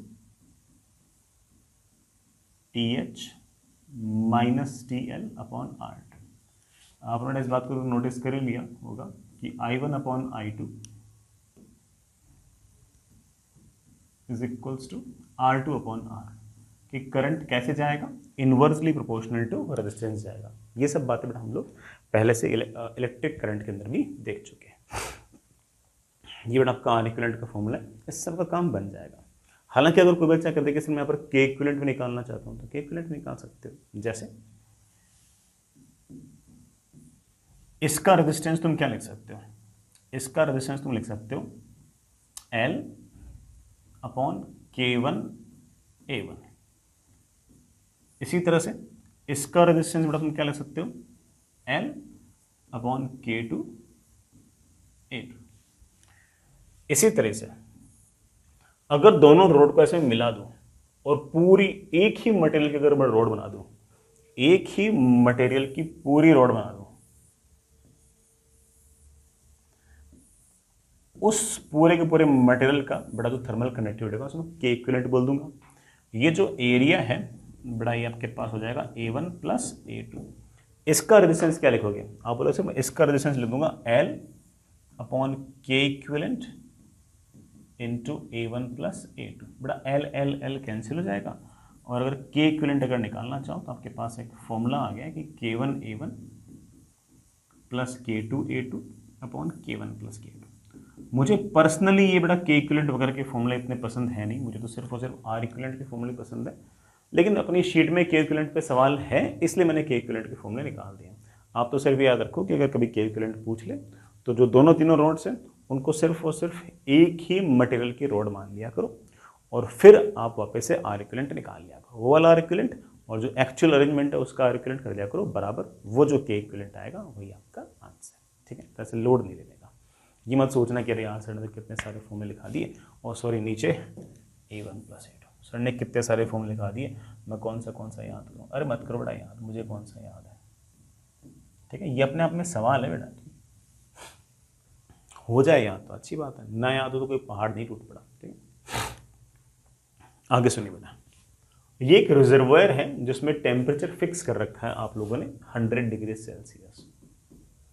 ये एक दूसरा रिजर्वायर है जिसमें आइस है 0 डिग्री सेल्सियस पे, और ये एक रॉड लगा रखी है जिसका रेजिस्टेंस R है, फिर उसके साथ दूसरी रॉड लगा रखी है जिसका रेजिस्टेंस आपके पास R है। ऑब्वियस बात है कि हीट जो आएगी वो हायर टेम्परेचर से लोअर टेम्परेचर ऐसे आएगी और उस हीट के कारण लगातार आइस पिघल रही है, टेम्परेचर नहीं बढ़ रहा है, पिघल रही है, क्योंकि पहले जो आइस होगी ना वो 0 डिग्री सेल्सियस से पहले 0 डिग्री सेल्सियस वाटर में कन्वर्ट होगी, उसके बाद टेम्परेचर बढ़ेगा। सवाल में बोल रखा है कि time taken to melt entire ice is 20 metre. इस केस में पूरी की पूरी आइस को पिघालने में 20 मिनट लगते हैं। फिर अगली बात क्या हुआ कि वही रिजर्वायर जिसका टेम्परेचर 100 डिग्री सेल्सियस है, ये टेम्परेचर बड़ा आपका फिक्स है। दूसरा रिजर्वायर 0 डिग्री सेल्सियस पे आइस है, सेम अमाउंट ऑफ आइस, लेकिन इस बार आपने रॉड्स लगा रखी है ऐसे। अब पूछा है find time taken to melt the ice, इस आइस को मेल्ट करने में कितना टाइम लगेगा। अब देखो बेटा, आइस को मेल्ट करने में हीट चाहिए होती है mass of the ice multiplied by latent heat of fusion of ice. हालांकि इस कॉन्सेप्ट की जरूरत नहीं पड़ेगी, मैं वैसे बोल रहा हूं, ठीक है। ये जो हीट होगी बेटा, ये हीट होगी, ये हीट मेरे को चाहिए, ये मेरे को हीट चाहिए। अब पहले वाले केस की बात करूं, पहले वाले केस में थर्मल करंट आ रहा है ऐसे, पहले वाले केस में थर्मल करंट आ रहा है ऐसे, higher temperature minus lower temperature upon R equivalent. बेटा ये आर और ये आर दोनों सीरीज में है, कितना हो गया 2R, ये मेरा थर्मल करंट आ गया। ये थर्मल करंट आया है कब तक, 20 मिनट तक, तो multiply with 20 minutes. Sir SI unit में कन्वर्ट करो ना, बेटा मत करो, कोई फर्क नहीं पड़ता, वैसे अपन में डिवाइड करेंगे तो कैंसिल हो जाएगा। इतनी टोटल हीट आई है, ये है बेटा हीट पर unit time, multiply by time से मल्टीप्लाई कर दिया, तो ये जो हीट है ये क्या करेगी, ये ऑफ कोर्स बेटा आइस को पिघालेगी, m मास की आइस को पिघालेगी। अगली बात, हीट यहां से भी आ रही है और हीट यहां से भी आ रही है। सर इस बार कितना थर्मल करंट है निकाल लेंगे, पहले आर इक्विवेलेंट निकालो। बेटा इस बार ये वाला आर और ये वाला आर पैरेलल है, तो मैं कह सकता हूं कि 1/r equivalent is equals to 1/r plus 1/r, बेटा that comes out to be 2/r। यहां से मेरे पास आर इक्विवेलेंट की वैल्यू आ गई r/2। अब मैं आपसे पूछूं कि अब थर्मल करंट कितना होगा, तो आपके पास होगा कि सर अब थर्मल करंट होगा higher temperature minus lower temperature upon resistance, बेटा रेजिस्टेंस है r/2, that is 2 times 100/r। ये थर्मल करंट है। ध्यान से देखो, ये वाला जो थर्मल करंट ना, ये पुराने वाले थर्मल करंट का 4 टाइम्स है, पुराने वाले थर्मल करंट का 4 गुना है ये वाला थर्मल करंट। अब मुझे नया वाला थर्मल करंट आ रहा है I2, कितने टाइम के लिए, लेट्स से T टाइम के लिए, तो टोटल हीट आ जाएगी I2 इंटू T। ये हीट क्या करेगी, ये हीट उतने ही मास को फिर से बेटा ऑफ कोर्स पिघा लेगी। बेटा मेरे ख्याल से तो इन दोनों को बराबर कर दो, इन दोनों को बराबर कर दो, क्योंकि ये भी उतनी हीट है, ये भी उतनी हीट है, तो मैं बड़े आराम से कह सकता हूं कि I1 मेरे पास है 100/2R मल्टीप्लाइड बाई 20 मिनट्स। बेटा मैं जानबूझ के इसे सेकेंड्स में कन्वर्ट नहीं कर रहा, should be equal to I2 बेटा मेरे पास है 200/R into T2 into T। बेटा R से R कैंसिल, बेटा ये 200 से बेटा आपका ये 100 कैंसिल, 2 बच गया, T की बेटा वैल्यू आ गई 20/4, बेटा कितना आंसर आ गया 5 मिनट्स। सेकेंड्स में करने की जरूरत नहीं पड़ी बेटा, ठीक है, आंसर 5 मिनट। 1/4 टाइम लगा है, 1/4 टाइम तो लगना ही था। आपका जो हीट आने की जो दर है वो 4 गुना हो गई है, हीट आपको उतनी चाहिए, तो 4 गुना दर से अगर हीट आएगी तो उतनी हीट आने में ऑब्वियस बात है 1/4 टाइम लगेगा, ठीक है। चलिए बच्चों आगे चलते हैं। अगेन बेटा थोड़ा सा टफर साइड का सवाल है, क्योंकि इसके अंदर थोड़ा सा हल्की सी हीट की एक चीज और यूज हो रही है। मैं पहले वो चीज एक्सप्लेन कर लेता हूं। देखो बेटा, dq हीट अगर किसी ऑब्जेक्ट को दोगे तो 2 काम हो सकते हैं। एक तो ये हो सकता है कि उस m मास के ऑब्जेक्ट का dt टेम्परेचर बढ़ जाए, तो फॉर्मूला लगेगा ms dt। m मास का dt टेम्परेचर बढ़ाने के लिए dq हीट चाहिए। कभी कभी ये भी हो सकता है कि वो अपना फेस चेंज करे, जैसे 0 डिग्री सेल्सियस पर आइस को अगर तुम हीट दोगे तो वाटर में कन्वर्ट हो जाएगी बिना टेम्परेचर चेंज किए, और वाटर में से अगर तुम हीट निकालोगे तो वो आइस में कन्वर्ट हो जाएगी। dm मास के वाटर में से dq हीट अगर बाहर निकालोगे तो बेटा वो वाटर में आइस में कन्वर्ट हो सकती है। dm मास की आइस को अगर तुम हीट दोगे तो बेटा वो वाटर में कन्वर्ट हो सकती है एट 0 डिग्री सेल्सियस। ये जो L है इसे हम लेटेंट हीट ऑफ फ्यूजन बोलते हैं। टेम्परेचर चेंज करने के लिए ये फॉर्मूला, फेस चेंज करने के लिए ये फॉर्मूला। अब सवाल पे आते हैं, एक्चुअल क्वेश्चन पे आते हैं। हमारे पास एक यूनिफॉर्म क्रॉस सेक्शन का एक सिलेंडर है। इस सिलेंडर की जो कर्व्ड सरफेस है वो और जो बॉटम है वो, ये सारे के सारे एडियाबैटिक हैं। यहां से हीट का कोई आदान प्रदान नहीं होगा। ये सारा का सारा पानी से भरा हुआ है। पानी की जो डेंसिटी है वो आपको रो माननी है। आइस की डेंसिटी भी लगभग लगभग रो ही माननी है। आइस को हल्का सा पानी से कम डेंस मानना है, हालांकि थोड़ा डिफरेंस ज्यादा होता है, लेकिन आपको हल्का सा कम मानना है। ठीक है, तो आप आइस की डेंसिटी भी रो ही मान सकते हो। बस आप ये मान के चलना कि अगर आइस बनेगी तो आइस वाटर से हल्की सी हल्की होती है, तो आइस सबसे पहले ऊपर बनना स्टार्ट होगी। देखा भी तुम इस तरह से बेटा, पानी जब जमना स्टार्ट होता है तो आइस बनना स्टार्ट होती है नीचे से नहीं ऊपर से, क्योंकि आइस हल्की सी थोड़ी हल्की होती है। ठीक है, लेकिन आप ऐसे कैलकुलेशन पर्पज के लिए आइस की डेंसिटी भी रो मान लेना। कुल मिलाकर एच हाइट तक बड़ा आपका कंटेनर है और पूरा का पूरा पानी से लबालब भरा हुआ है। पानी की डेंसिटी रो दे रखी है, आइस की डेंसिटी भी लगभग लगभग रो ही लेनी है, प्रैक्टिकली वो रो से थोड़ी सी कम होती है। ये बड़ा पानी है, पानी का लेटेंट हीट ऑफ फ्यूजन जो है वो मुझे LF दे रखा है। मतलब DM मास के पानी में से अगर DM इंटू LF हीट अगर बाहर निकालोगे तो वो पानी आइस के अंदर कन्वर्ट हो जाएगा एट 0 डिग्री सेल्सियस। इस पानी का जो टेम्परेचर है वो 0 डिग्री सेल्सियस है और बाहर का जो टेम्परेचर है वो 0 डिग्री सेल्सियस से भी कम है। बाहर का टेम्परेचर है -T डिग्री सेल्सियस। बड़ा टी की वैल्यू 10 भी हो सकती है, तो बाहर का टेम्परेचर आ गया -10 डिग्री सेल्सियस। टी की वैल्यू 20 भी हो सकती है, तो बाहर का टेम्परेचर -20 डिग्री सेल्सियस। यहां का टेम्परेचर 0 और बाहर का टेम्परेचर -T डिग्री सेल्सियस, तो ऑब्वियस बात है कि हीट यूं जाएगी, यूं तो जा नहीं सकती। ये वाली दीवार एडियाबैटिक है, ये एडियाबैटिक है, नीचे बेटा एडियाबैटिक है, ये दीवार तो नॉन कंडक्टिंग है। एडियाबैटिक मतलब नॉन कंडक्टिंग। हीट जाएगी यूं, जैसे हीट बाहर जाएगी पानी का टेम्परेचर नहीं घटेगा, पहले पानी फ्रीज होगा, क्योंकि टेम्परेचर आपका 0 डिग्री सेल्सियस है। 0 डिग्री सेल्सियस के पानी में से अगर हीट निकालते हो तो वो बर्फ में कन्वर्ट होगा पहले। Thermal conductivity of ice is given as K. Ice की तो थर्मल कंडक्टिविटी मुझे के दे रखी है। मुझसे पूछा find time taken by the water to completely freeze. पूरे के पूरे पानी को फ्रीज होने में कितना समय लगेगा आपको ये बताना है। चलिए बच्चों, बेटा ये हमारे पास यूनिफॉर्म क्रॉस सेक्शन का कंटेनर है। क्रॉस सेक्शन मुझे दे नहीं रखा, मैं एक बार के लिए ए मान लेता हूं। आखिर में ए आंसर आना नहीं चाहिए, ए कटना चाहिए, काट देंगे बेटा। टी टाइम में मैं ऐसा मानता हूं कि हीट लगातार बाहर गई बाहर गई बाहर गई बाहर गई, तो लगातार वाटर से आइस बनती गई बनती गई बनती गई बनती गई बनती गई, और थोड़ी देर में ही ऐसे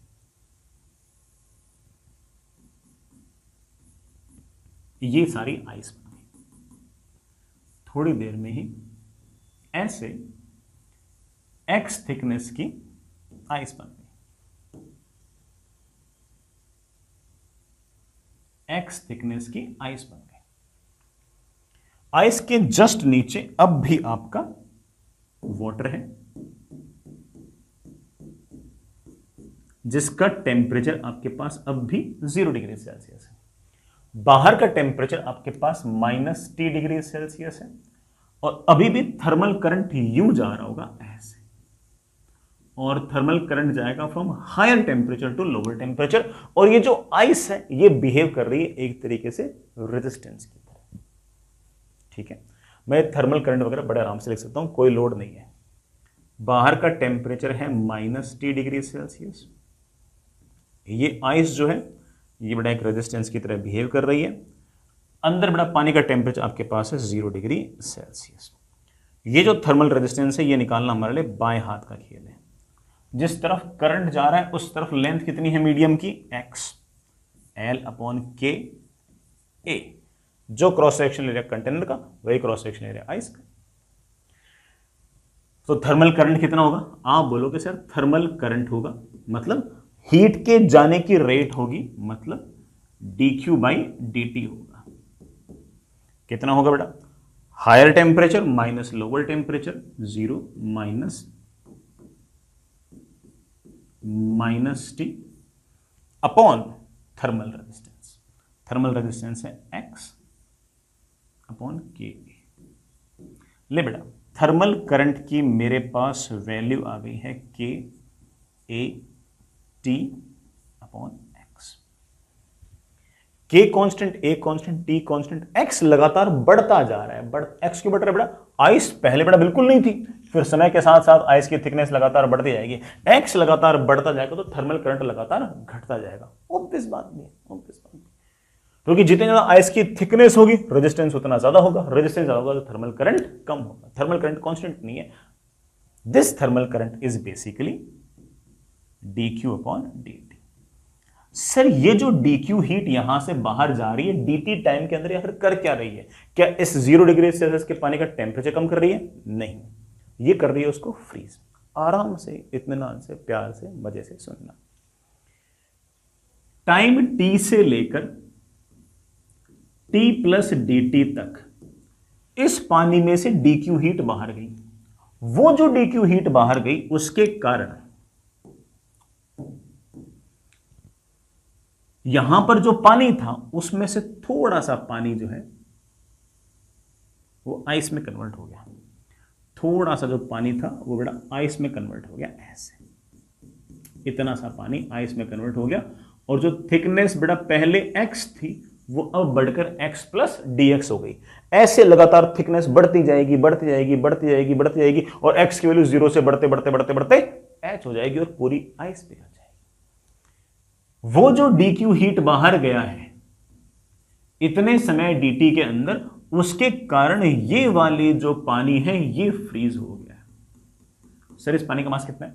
इस पानी का मास है पानी की तो डेंसिटी मल्टीप्लाइड बाय ये वाला वॉल्यूम। ये वाला वॉल्यूम है cross sectional area into dx। ये हो गया पानी का मास इंटू पानी का लेटेंट हीट ऑफ फ्यूजन। बड़ा पानी का लेटेंट हीट ऑफ फ्यूजन मतलब बता रखा है LF। कितनी हीट चाहिए? Mass of water which has been converted into ice.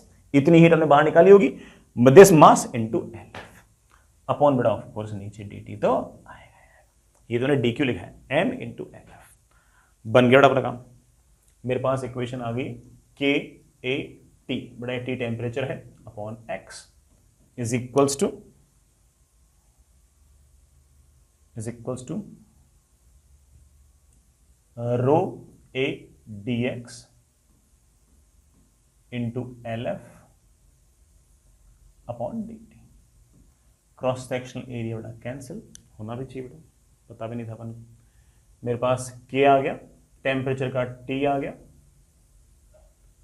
ठीक है ना।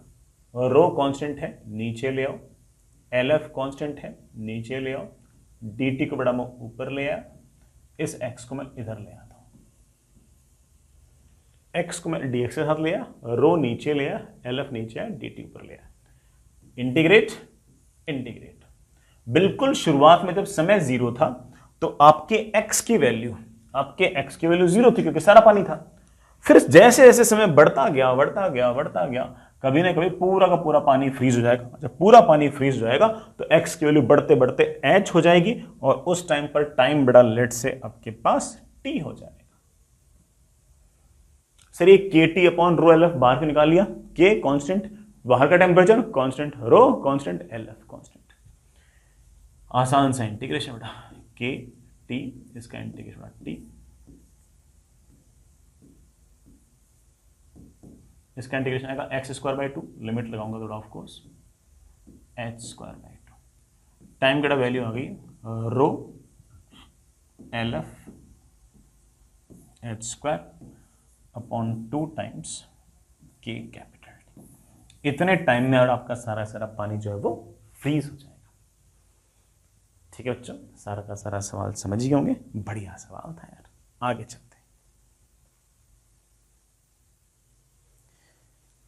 चलते हैं बेटा।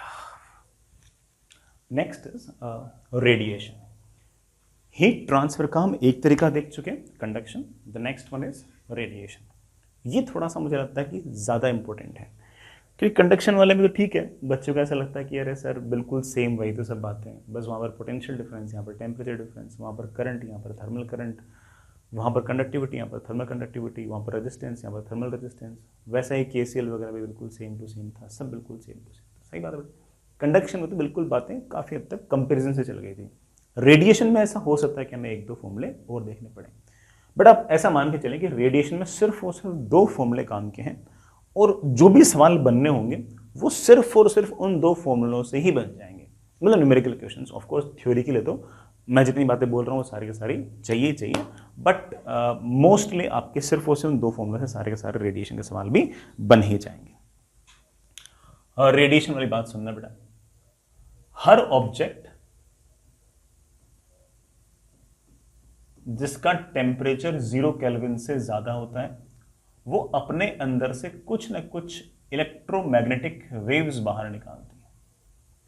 और तुम जानते हो हर ऑब्जेक्ट का टेम्परेचर 0 केल्विन से ज्यादा तो होता ही है। तो हर ऑब्जेक्ट अपने अंदर से कुछ न कुछ इलेक्ट्रोमैग्नेटिक रेडिएशंस, कुछ इलेक्ट्रोमैग्नेटिक वेव्स बाहर निकालती है। उन इलेक्ट्रोमैग्नेटिक वेव्स को ही बेटा मैं क्या बोल रहा हूं, रेडिएशन। जितना ज्यादा टेम्परेचर होगा, जितना हाई टेम्परेचर होगा, उस ऑब्जेक्ट के जो मॉलिक्यूल्स होंगे, एटम्स होंगे, वो उतनी ज्यादा एनर्जी से वाइब्रेट करेंगे। वो जितने ज्यादा एनर्जी से, जितने ज्यादा एम्पलीट्यूड से वाइब्रेट करेंगे, वो उतनी ही ज्यादा एनर्जी के फोटॉन्स या फिर उतनी ही ज्यादा एनर्जी के रेडिएशंस अपने अंदर से बाहर निकालेंगे। और अकेले फोटोन के पास जो एनर्जी होती है बेटा उसका फॉर्मूला होता है hc/λ। जो जितनी ज्यादा एनर्जी बाहर निकलेगी, आप ऐसा कह सकते हो कि उतना ही ज्यादा फ्रीक्वेंसी और उतनी ही छोटी वेवलेंथ के फोटोन बाहर निकलेंगे। फ्रीक्वेंसी ज्यादा से ज्यादा बेटा, वेवलेंथ कम से कम। जैसे मैं कहूं कि कोई ऑब्जेक्ट है, अगर उसका टेम्परेचर कम है तो उसमें से जो फोटोन्स निकलेंगे उनकी एक तरह से जो रेडिएशंस निकलेंगी उनकी वेवलेंथ थोड़ी ज्यादा होंगी, फ्रीक्वेंसी कम होंगी। ज्यादा टेम्परेचर अगर किसी ऑब्जेक्ट का हुआ तो उससे ज्यादा एनर्जेटिक फोटोन्स निकलेंगे। वेन इससे ज्यादा एनर्जेटिक फोटोन्स निकलेंगे तो मेरे कहने का अर्थ है कि जो फ्रीक्वेंसी है रेडिएशन की वो ऑन एन एवरेज ज्यादा होगी, वेवलेंथ उतनी ही कम होंगी।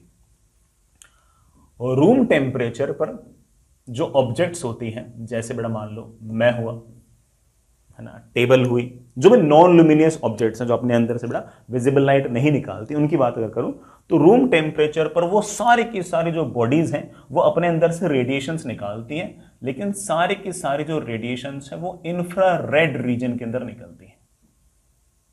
मेरे में से भी लगातार रेडिएशंस निकल रही हैं, उनको तुम देख नहीं पा रहे हो। हाँ, आपको सर हम आपको देख पा रहे हैं बेटा, मुझे तो तुम इसलिए देख पा रहे हो क्योंकि ट्यूबलाइट से मेरे ऊपर एक विजिबल लाइट गिरी और वो लाइट मेरे से गिरकर आप पर पहुंची।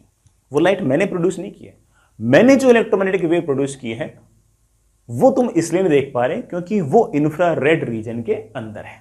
अगर मेरा टेम्परेचर अगर ज्यादा होता तो मैं ज्यादा एनर्जी के फोटॉन्स बाहर निकालता, फिर वेवलेंथ कम होती तो इंफ्रारेड से जस्ट छोटी वेवलेंथ बेटा किसकी होती है, विजिबल की। उस केस में मेरे में से विजिबल रेडिएशंस बाहर निकलती।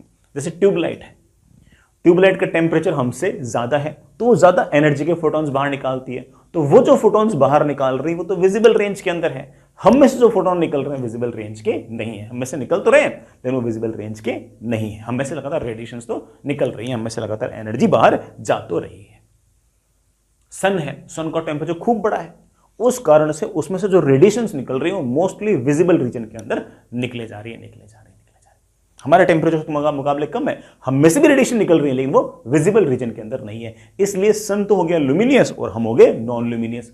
तो सर हम आपको क्यों देख पा रहे हैं बेटा, मुझे तुम उन रेडिएशन के कारण नहीं देख पा रहे जो रेडिएशंस मेरे से निकल रही है, आप मेरे को उन रेडिएशन के कारण देख पा रहे हो जो मेरे पर ट्यूबलाइट से गिरी है और रिफ्लेक्ट होकर आपके पास पहुंच रही है। अगर यही ट्यूबलाइट से अगर बंद कर दी जाएंगी तो बेटा तुम मुझे नहीं देख सकते, क्योंकि मेरे अंदर से जो रेडिएशंस निकल रही है वो तो इंफ्रारेड रीजन के अंदर है, उसे हम नेकेड आई से नहीं देख सकते। हाँ, उनके लिए आपके पास कोई इंफ्रारेड कैमराज हो, इंफ्रारेड बाइनोकुलर्स हो तो आप जरूर हल्का फुल्का आइडिया लगा सकते हो कि हाँ यहाँ पर कोई ऐसी ऑब्जेक्ट हो जो इंफ्रारेड रेडिएशंस निकाल रही है। तो हर ऑब्जेक्ट जिसका टेम्परेचर 0 केल्विन से ज्यादा है वो अपने अंदर से रेडिएशंस निकालेंगी। उनको हम देख पाए या ना देख पाए वो अलग बात है। देख हम सिर्फ तभी पाएंगे उस ऑब्जेक्ट को जब उसमें से निकलने वाले रेडिएशन विजिबल रेंज के अंदर है। जो बाकी लोग हैं, वो बाकी ऑब्जेक्ट्स हैं, वो भी रेडिएशंस निकाल रहे हैं, बस हम उनमें से रेडिएशंस निकलती हुई क्यों नहीं दिखती, क्योंकि वो मोस्टली इंफ्रारेड रीजन के अंदर लाई करती है।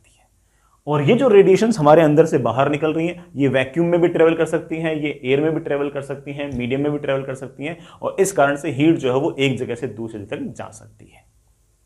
ठीक है बच्चों, और ये जो रेडिएशंस हैं it can travel in vacuum. तो इसका मतलब ये हुआ कि रेडिएशन के थ्रू हीट ट्रांसफर के लिए हमें किसी प्रकार का कोई मीडियम की आवश्यकता नहीं है। जैसे मैं एग्जांपल दूं तो लेट से बेटा ये आपके पास सन है, ठीक है, और ये बेटा मान लो कि लेट से मैं हूं, बहुत डिस्टेंस है। इफ सन के अच्छे खासे टेम्परेचर के कारण इसमें से लगातार इलेक्ट्रोमैग्नेटिक वेव्स बाहर निकल रही हैं, वो जो इलेक्ट्रोमैग्नेटिक वेव्स बाहर निकल रही हैं उसी को बेटा मैं क्या नाम दे रहा हूं, रेडिएशन। उसमें से कुछ रेडिएशंस बेटा मेरे पे भी लगातार गिरे जा रही हैं, गिरे जा रही हैं, गिरे जा रही हैं। तो ऑफकोर्स मेरे पास हीट आ रही है, कहां से आ रही है, सन से आ रही है। हालांकि मेरे टेम्परेचर के कारण मेरे में से भी रेडिएशंस लगातार बाहर निकल रही हैं। बस इतना फर्क है कि सन से जो रेडिएशंस गिर रही हैं उसका मैं आइडियल ज्यादा कि हाँ यार ये रेडिएशंस निकल रही हैं और हम तक पहुंच गई, क्योंकि विजिबल रेंज में लाई कर रही हैं। मेरे में से जो रेडिएशंस निकल रही हैं बेटा वो मोस्टली इंफ्रारेड रीजन में लाई कर रही हैं, तो हम उसको उतना बेटर तरीके से परसीव नहीं कर पाते, देख नहीं पाते, लेकिन निकल लगातार जरूर रही है। तो ये सब थोड़ी नॉर्मल सी बातें बेटा, ये याद रखें। रेडिएशन के लिए किसी प्रकार का बड़ा मीडियम की जरूरत नहीं पड़ती। आप मान के चलो कि रेडिएशन तो एक तरह से इलेक्ट्रोमैग्नेटिक वेव्स हैं या फिर जस्ट फोटॉन्स हैं। जितना ज़्यादा टेम्परेचर उतनी ज़्यादा रेडिएशन, उतनी छोटी वेवलेंथ और उतनी ज़्यादा फ्रीक्वेंसी के फोटॉन्स लगातार निकलते रहेंगे, निकलते रहेंगे, निकलते रहेंगे। अगली बात बेटा that is Prevost theory of exchange. बहुत ही सिंपल सी बात है, हाईफाई बात ही नहीं, बिल्कुल ही हाईफाई बात नहीं। मतलब ऐसे हाईफाई नाम निकाल दिया प्रेवोस्ट थ्योरी ऑफ एक्सचेंज तो बच्चों को लगता है पता नहीं क्या ही पढ़ाएंगे सर, तो आज तो मचा ही देंगे सर। अरे बिल्कुल ऐसी बात है जो तुम्हें लगभग बचपन से पता है। सुनना इस बात को, मतलब भले ही तुमने इस बात को ऐसे आर्टिकुलेट ना किया हो, लेकिन तुम्हें पता, मतलब इस बात का आइडिया तुम्हें शुरुआत से है कि हाँ सर ऐसा है। ये मान लीजिए कोई ऑब्जेक्ट है जिसका टेम्परेचर है TO और सराउंडिंग है जिसका टेम्परेचर है TS। इस ऑब्जेक्ट का टेम्परेचर अगर TO है तो इस टेम्परेचर के कारण लगातार इसमें से रेडिएशंस बाहर निकलेंगी, लगातार बड़ा रेडिएशंस बाहर निकलेंगे। हालांकि हम इसका फॉर्मूला भी निकालेंगे आगे जाके, बट बड़ा एक बार मैं सिर्फ और सिर्फ थ्योरी बता रहा हूं। जो रेडिएशंस बाहर निकल रही हैं, कितनी हीट बाहर निकल रही है पर यूनिट टाइम, उसे मैं एक बार के लिए पावर एमिटेड बोल देता हूं। मैं क्या बोलता हूं, पावर एमिटेड। और ये पावर एमिटेड किस बात पर डिपेंड करेगा, टेम्परेचर पर डिपेंड करेगा। जितना ज्यादा टेम्परेचर ये पावर एमिट उतना ही ज्यादा। आगे जाकर हम ये पढ़ेंगे कि ये पावर एमिटेड जो होगा ये हमारे टेम्परेचर के पावर 4 के डायरेक्टली प्रोपोर्शनल होगा। इसे तुम अभी ना लिखो तब भी चलेगा, कोई दिक्कत नहीं है, ठीक है। साथ ही साथ सराउंडिंग का टेम्परेचर TS है तो सराउंडिंग से भी तो लगातार रेडिएशंस निकलेंगी। जो सराउंडिंग से रेडिएशंस निकलेंगी उन रेडिएशंस में से कुछ रेडिएशंस हम पर भी गिरेंगी, कुछ रेडिएशंस हम पर भी तो गिरेंगी। भाई हमारा टेम्परेचर है उसके कारण हम में से रेडिएशंस निकल रही हैं, हम में से जो रेडिएशंस निकल रही हैं उसके कारण कितनी हीट पर यूनिट टाइम बाहर जा रही है, मैं उसको पावर एमिटेड लिख दिया। लेकिन सराउंडिंग के पास भी टेम्परेचर है, सराउंडिंग के पास टेम्परेचर है उसके कारण हम पर बड़ा कुछ ना कुछ रेडिएशंस इंसिडेंट है। मान लीजिए बड़ा कुछ ना कुछ पावर इंसिडेंट है P इन। जितना पावर इंसिडेंट है उसका कुछ हिस्सा, हो सकता है कि सारा का सारा भी एब्जॉर्ब कर लूं, हो सकता है कि उसका 90% एब्जॉर्ब कर लूं, हो सकता है कि उसका 80% एब्जॉर्ब कर लूं, डिपेंडिंग ऑन माय नेचर। अगर ये ब्लैक कलर का होगा तो ज्यादा एब्जॉर्ब कर लेगा। तो जितना पावर मुझ पर गिरा है उसका कुछ हिस्सा मैंने एब्जॉर्ब कर लिया। ये जो मैंने एब्जॉर्ब किया है किस बात पर डिपेंड कर रहा है, एक तो मेरे नेचर पर डिपेंड कर रहा है कि मैं कितना अच्छा एब्जॉर्बर हूं, और इस बात पर भी डिपेंड कर रहा है कि सराउंडिंग का टेम्परेचर कितना ज्यादा है। सराउंडिंग का टेम्परेचर जितना ज्यादा होगा, सराउंडिंग का टेम्परेचर जितना ज्यादा होगा, ऑफ कोर्स जो पावर मेरे ऊपर गिरेगा वो उतना ज्यादा होगा, तो उतना ही ज्यादा पावर मैं एब्जॉर्ब कर पाऊंगा। मेरा टेम्परेचर जितना ज्यादा होगा, ऑब्वियस बात है मैं उतना ही ज्यादा पावर को एमिट कर पाऊंगा। अभी तो मैं जैसे सिर्फ उसे थ्योरेटिकली बोल रहा हूं, आगे जाके मैं बोलूंगा कि ये बेटा डायरेक्टली प्रोपोर्शनल टू टेम्परेचर की पावर 4 होंगे, वो बात की बात है। अब मैं तो सिर्फ उसे पे कह रहा हूं कि इफ हमारा टेम्परेचर और सराउंडिंग का टेम्परेचर अगर बराबर हुआ, जो हमारा टेम्परेचर वही सराउंडिंग का टेम्परेचर, उस केस में तुम जानते हो कि मेरे ऊपर जितना पावर गिरेगा, सॉरी बेटा, मैं जितना पावर निकालूंगा उतना ही पावर मैं एब्जॉर्ब करूंगा और मेरा टेम्परेचर कांस्टेंट रहेगा। मेरा टेम्परेचर भी मान लो बेटा फॉर एग्जांपल मेरा टेम्परेचर भी 35 डिग्री सेल्सियस, सराउंडिंग का टेम्परेचर 35 डिग्री सेल्सियस, तो मेरा टेम्परेचर 36 तो होगा नहीं, 34 तो होगा नहीं, 35 का 35 रहेगा, 35 का 35 रहेगा। इस बात का मतलब है कि जितना मैंने पावर एब्जॉर्ब किया है सराउंडिंग के कारण, उतना ही पावर मैंने एमिट किया है। तो मेरा टेम्परेचर और सराउंडिंग का टेम्परेचर अगर सेम है, इसका मतलब मैंने जो पावर एमिट किया है वो और मैंने जो पावर एब्जॉर्ब किया वो एग्जैक्टली सेम है।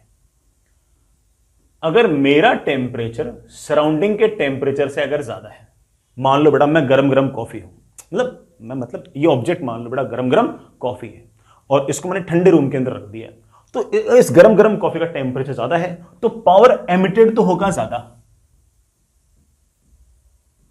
पावर एमिटेड तो होगा ज्यादा।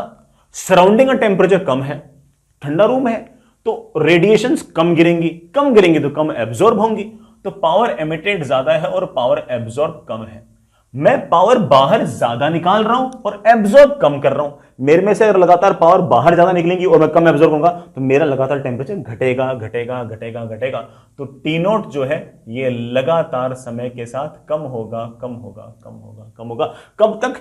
जब तक मेरा टेम्परेचर और सराउंडिंग का टेम्परेचर सेम नहीं हो जाता, मतलब जब तक कॉफी का टेम्परेचर और सराउंडिंग का टेम्परेचर सेम नहीं हो जाता। तुम जानते हो कि कॉफी को अगर बेटा तुम मान लो 20 डिग्री सेल्सियस के रूम में अगर रख दोगे, कॉफी अगर 70 डिग्री सेल्सियस की है और रूम अगर 20 डिग्री सेल्सियस का है, तो अगर ऐसे कॉफी अगर पड़ी रहेगी तो फाइनली बेटा कॉफी का टेम्परेचर क्या होगा? 20 डिग्री सेल्सियस। क्यों? क्योंकि कॉफी लगातार ज्यादा रेडिएशन तो बाहर निकल रही है और कम उस पर रेडिएशन एब्जॉर्ब कर रही है। इसका उल्टा भी हमें सही पता है कि अगर हमारा टेम्परेचर कम हुआ और सराउंडिंग का टेम्परेचर ज्यादा हुआ, ठंडा ठंडा पानी है बेटा, मान लीजिए एक कप के अंदर पड़ा है और रूम बड़ा थोड़ा सा गर्म है, 35 डिग्री सेल्सियस के आसपास है, तो ऑब्वियस बात है ठंडा पानी है तो वो रेडिएशंस कम बाहर निकालेगा। रूम बड़ा ताता है, गर्म है, तो वो ज्यादा रेडिएशंस हमारे पानी के ऊपर गिराएगा, ज्यादा गिराएगा तो ज्यादा एब्जॉर्ब भी करेंगे। तो मैं एब्जॉर्ब ज्यादा कर रहा हूं और एमिट कम कर रहा हूं। वापस से बोलूं, एमिट कम कर रहा हूं, एब्जॉर्ब ज्यादा कर रहा हूं।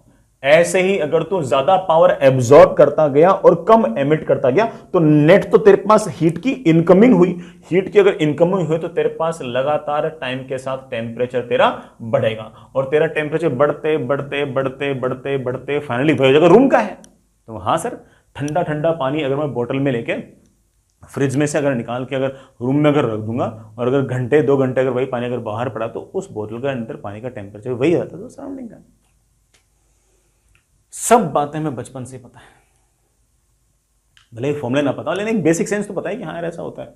अब उसका एक हाई फाई नाम निकाल दिया कि प्रेवेस्ट थ्योरी ऑफ एक्सचेंज वगैरह, ठीक है, तो ठीक है, फर्जी बातें हैं यार ना। कोई पूछ ले कि प्रेवोस्ट थ्योरी ऑफ एक्सचेंज क्या, तो तुम ऐसे हीरो बन सकते हो कि हाँ ठीक है ये है प्रेवोस्ट theory of exchange.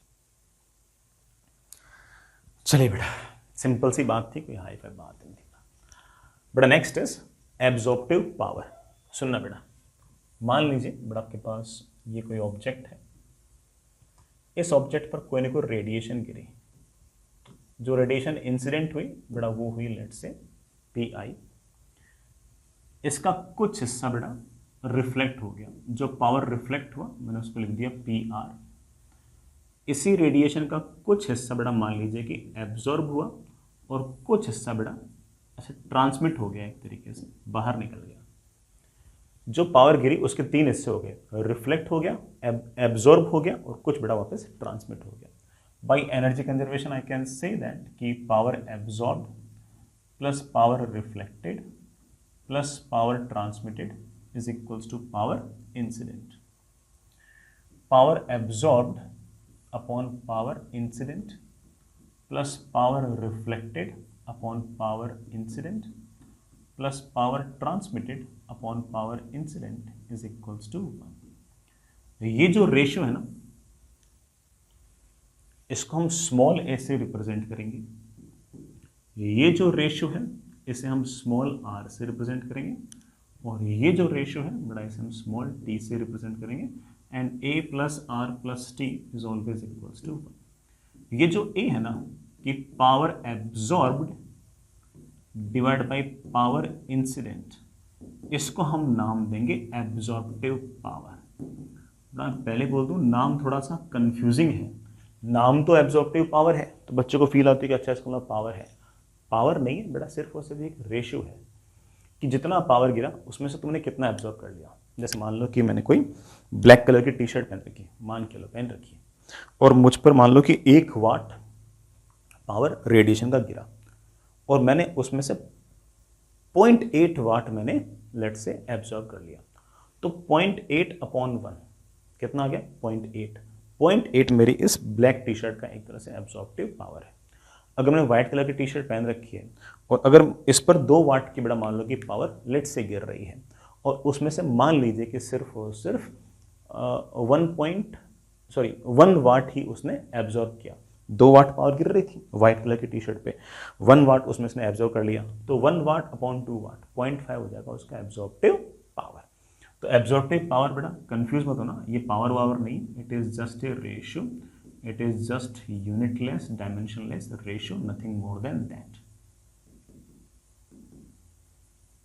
It is unitless dimensionless. A की जो वैल्यू है बड़ा 1 से तो बड़ी हो ही नहीं सकती, ए की बड़ा वैल्यू जो है वो 0 से 1 के बीच में हो सकती है, 0 भी हो सकती है 1 भी हो सकती है कैलकुलेशन वाइज।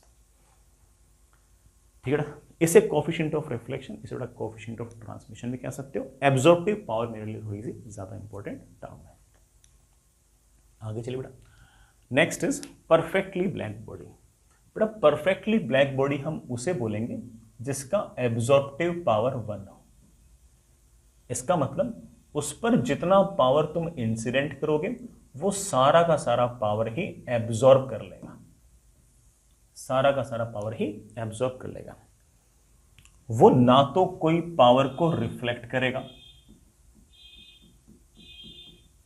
ना ही वो किसी पावर को, ना ही बड़ा वो किसी पावर को ट्रांसमिट करेगा। मतलब जो पावर गिरी सारी एब्जॉर्ब। जैसे मैं कहूं कि मान लो कि ये परफेक्टली ब्लैक बॉडी है, तो अगर ये परफेक्टली ब्लैक बॉडी है तो अगर तुमने इस पर कोई ना कोई पावर इंसिडेंट किया, लेट्स से P0, तो ये सारे के सारे P0 को एब्जॉर्ब कर लेगा,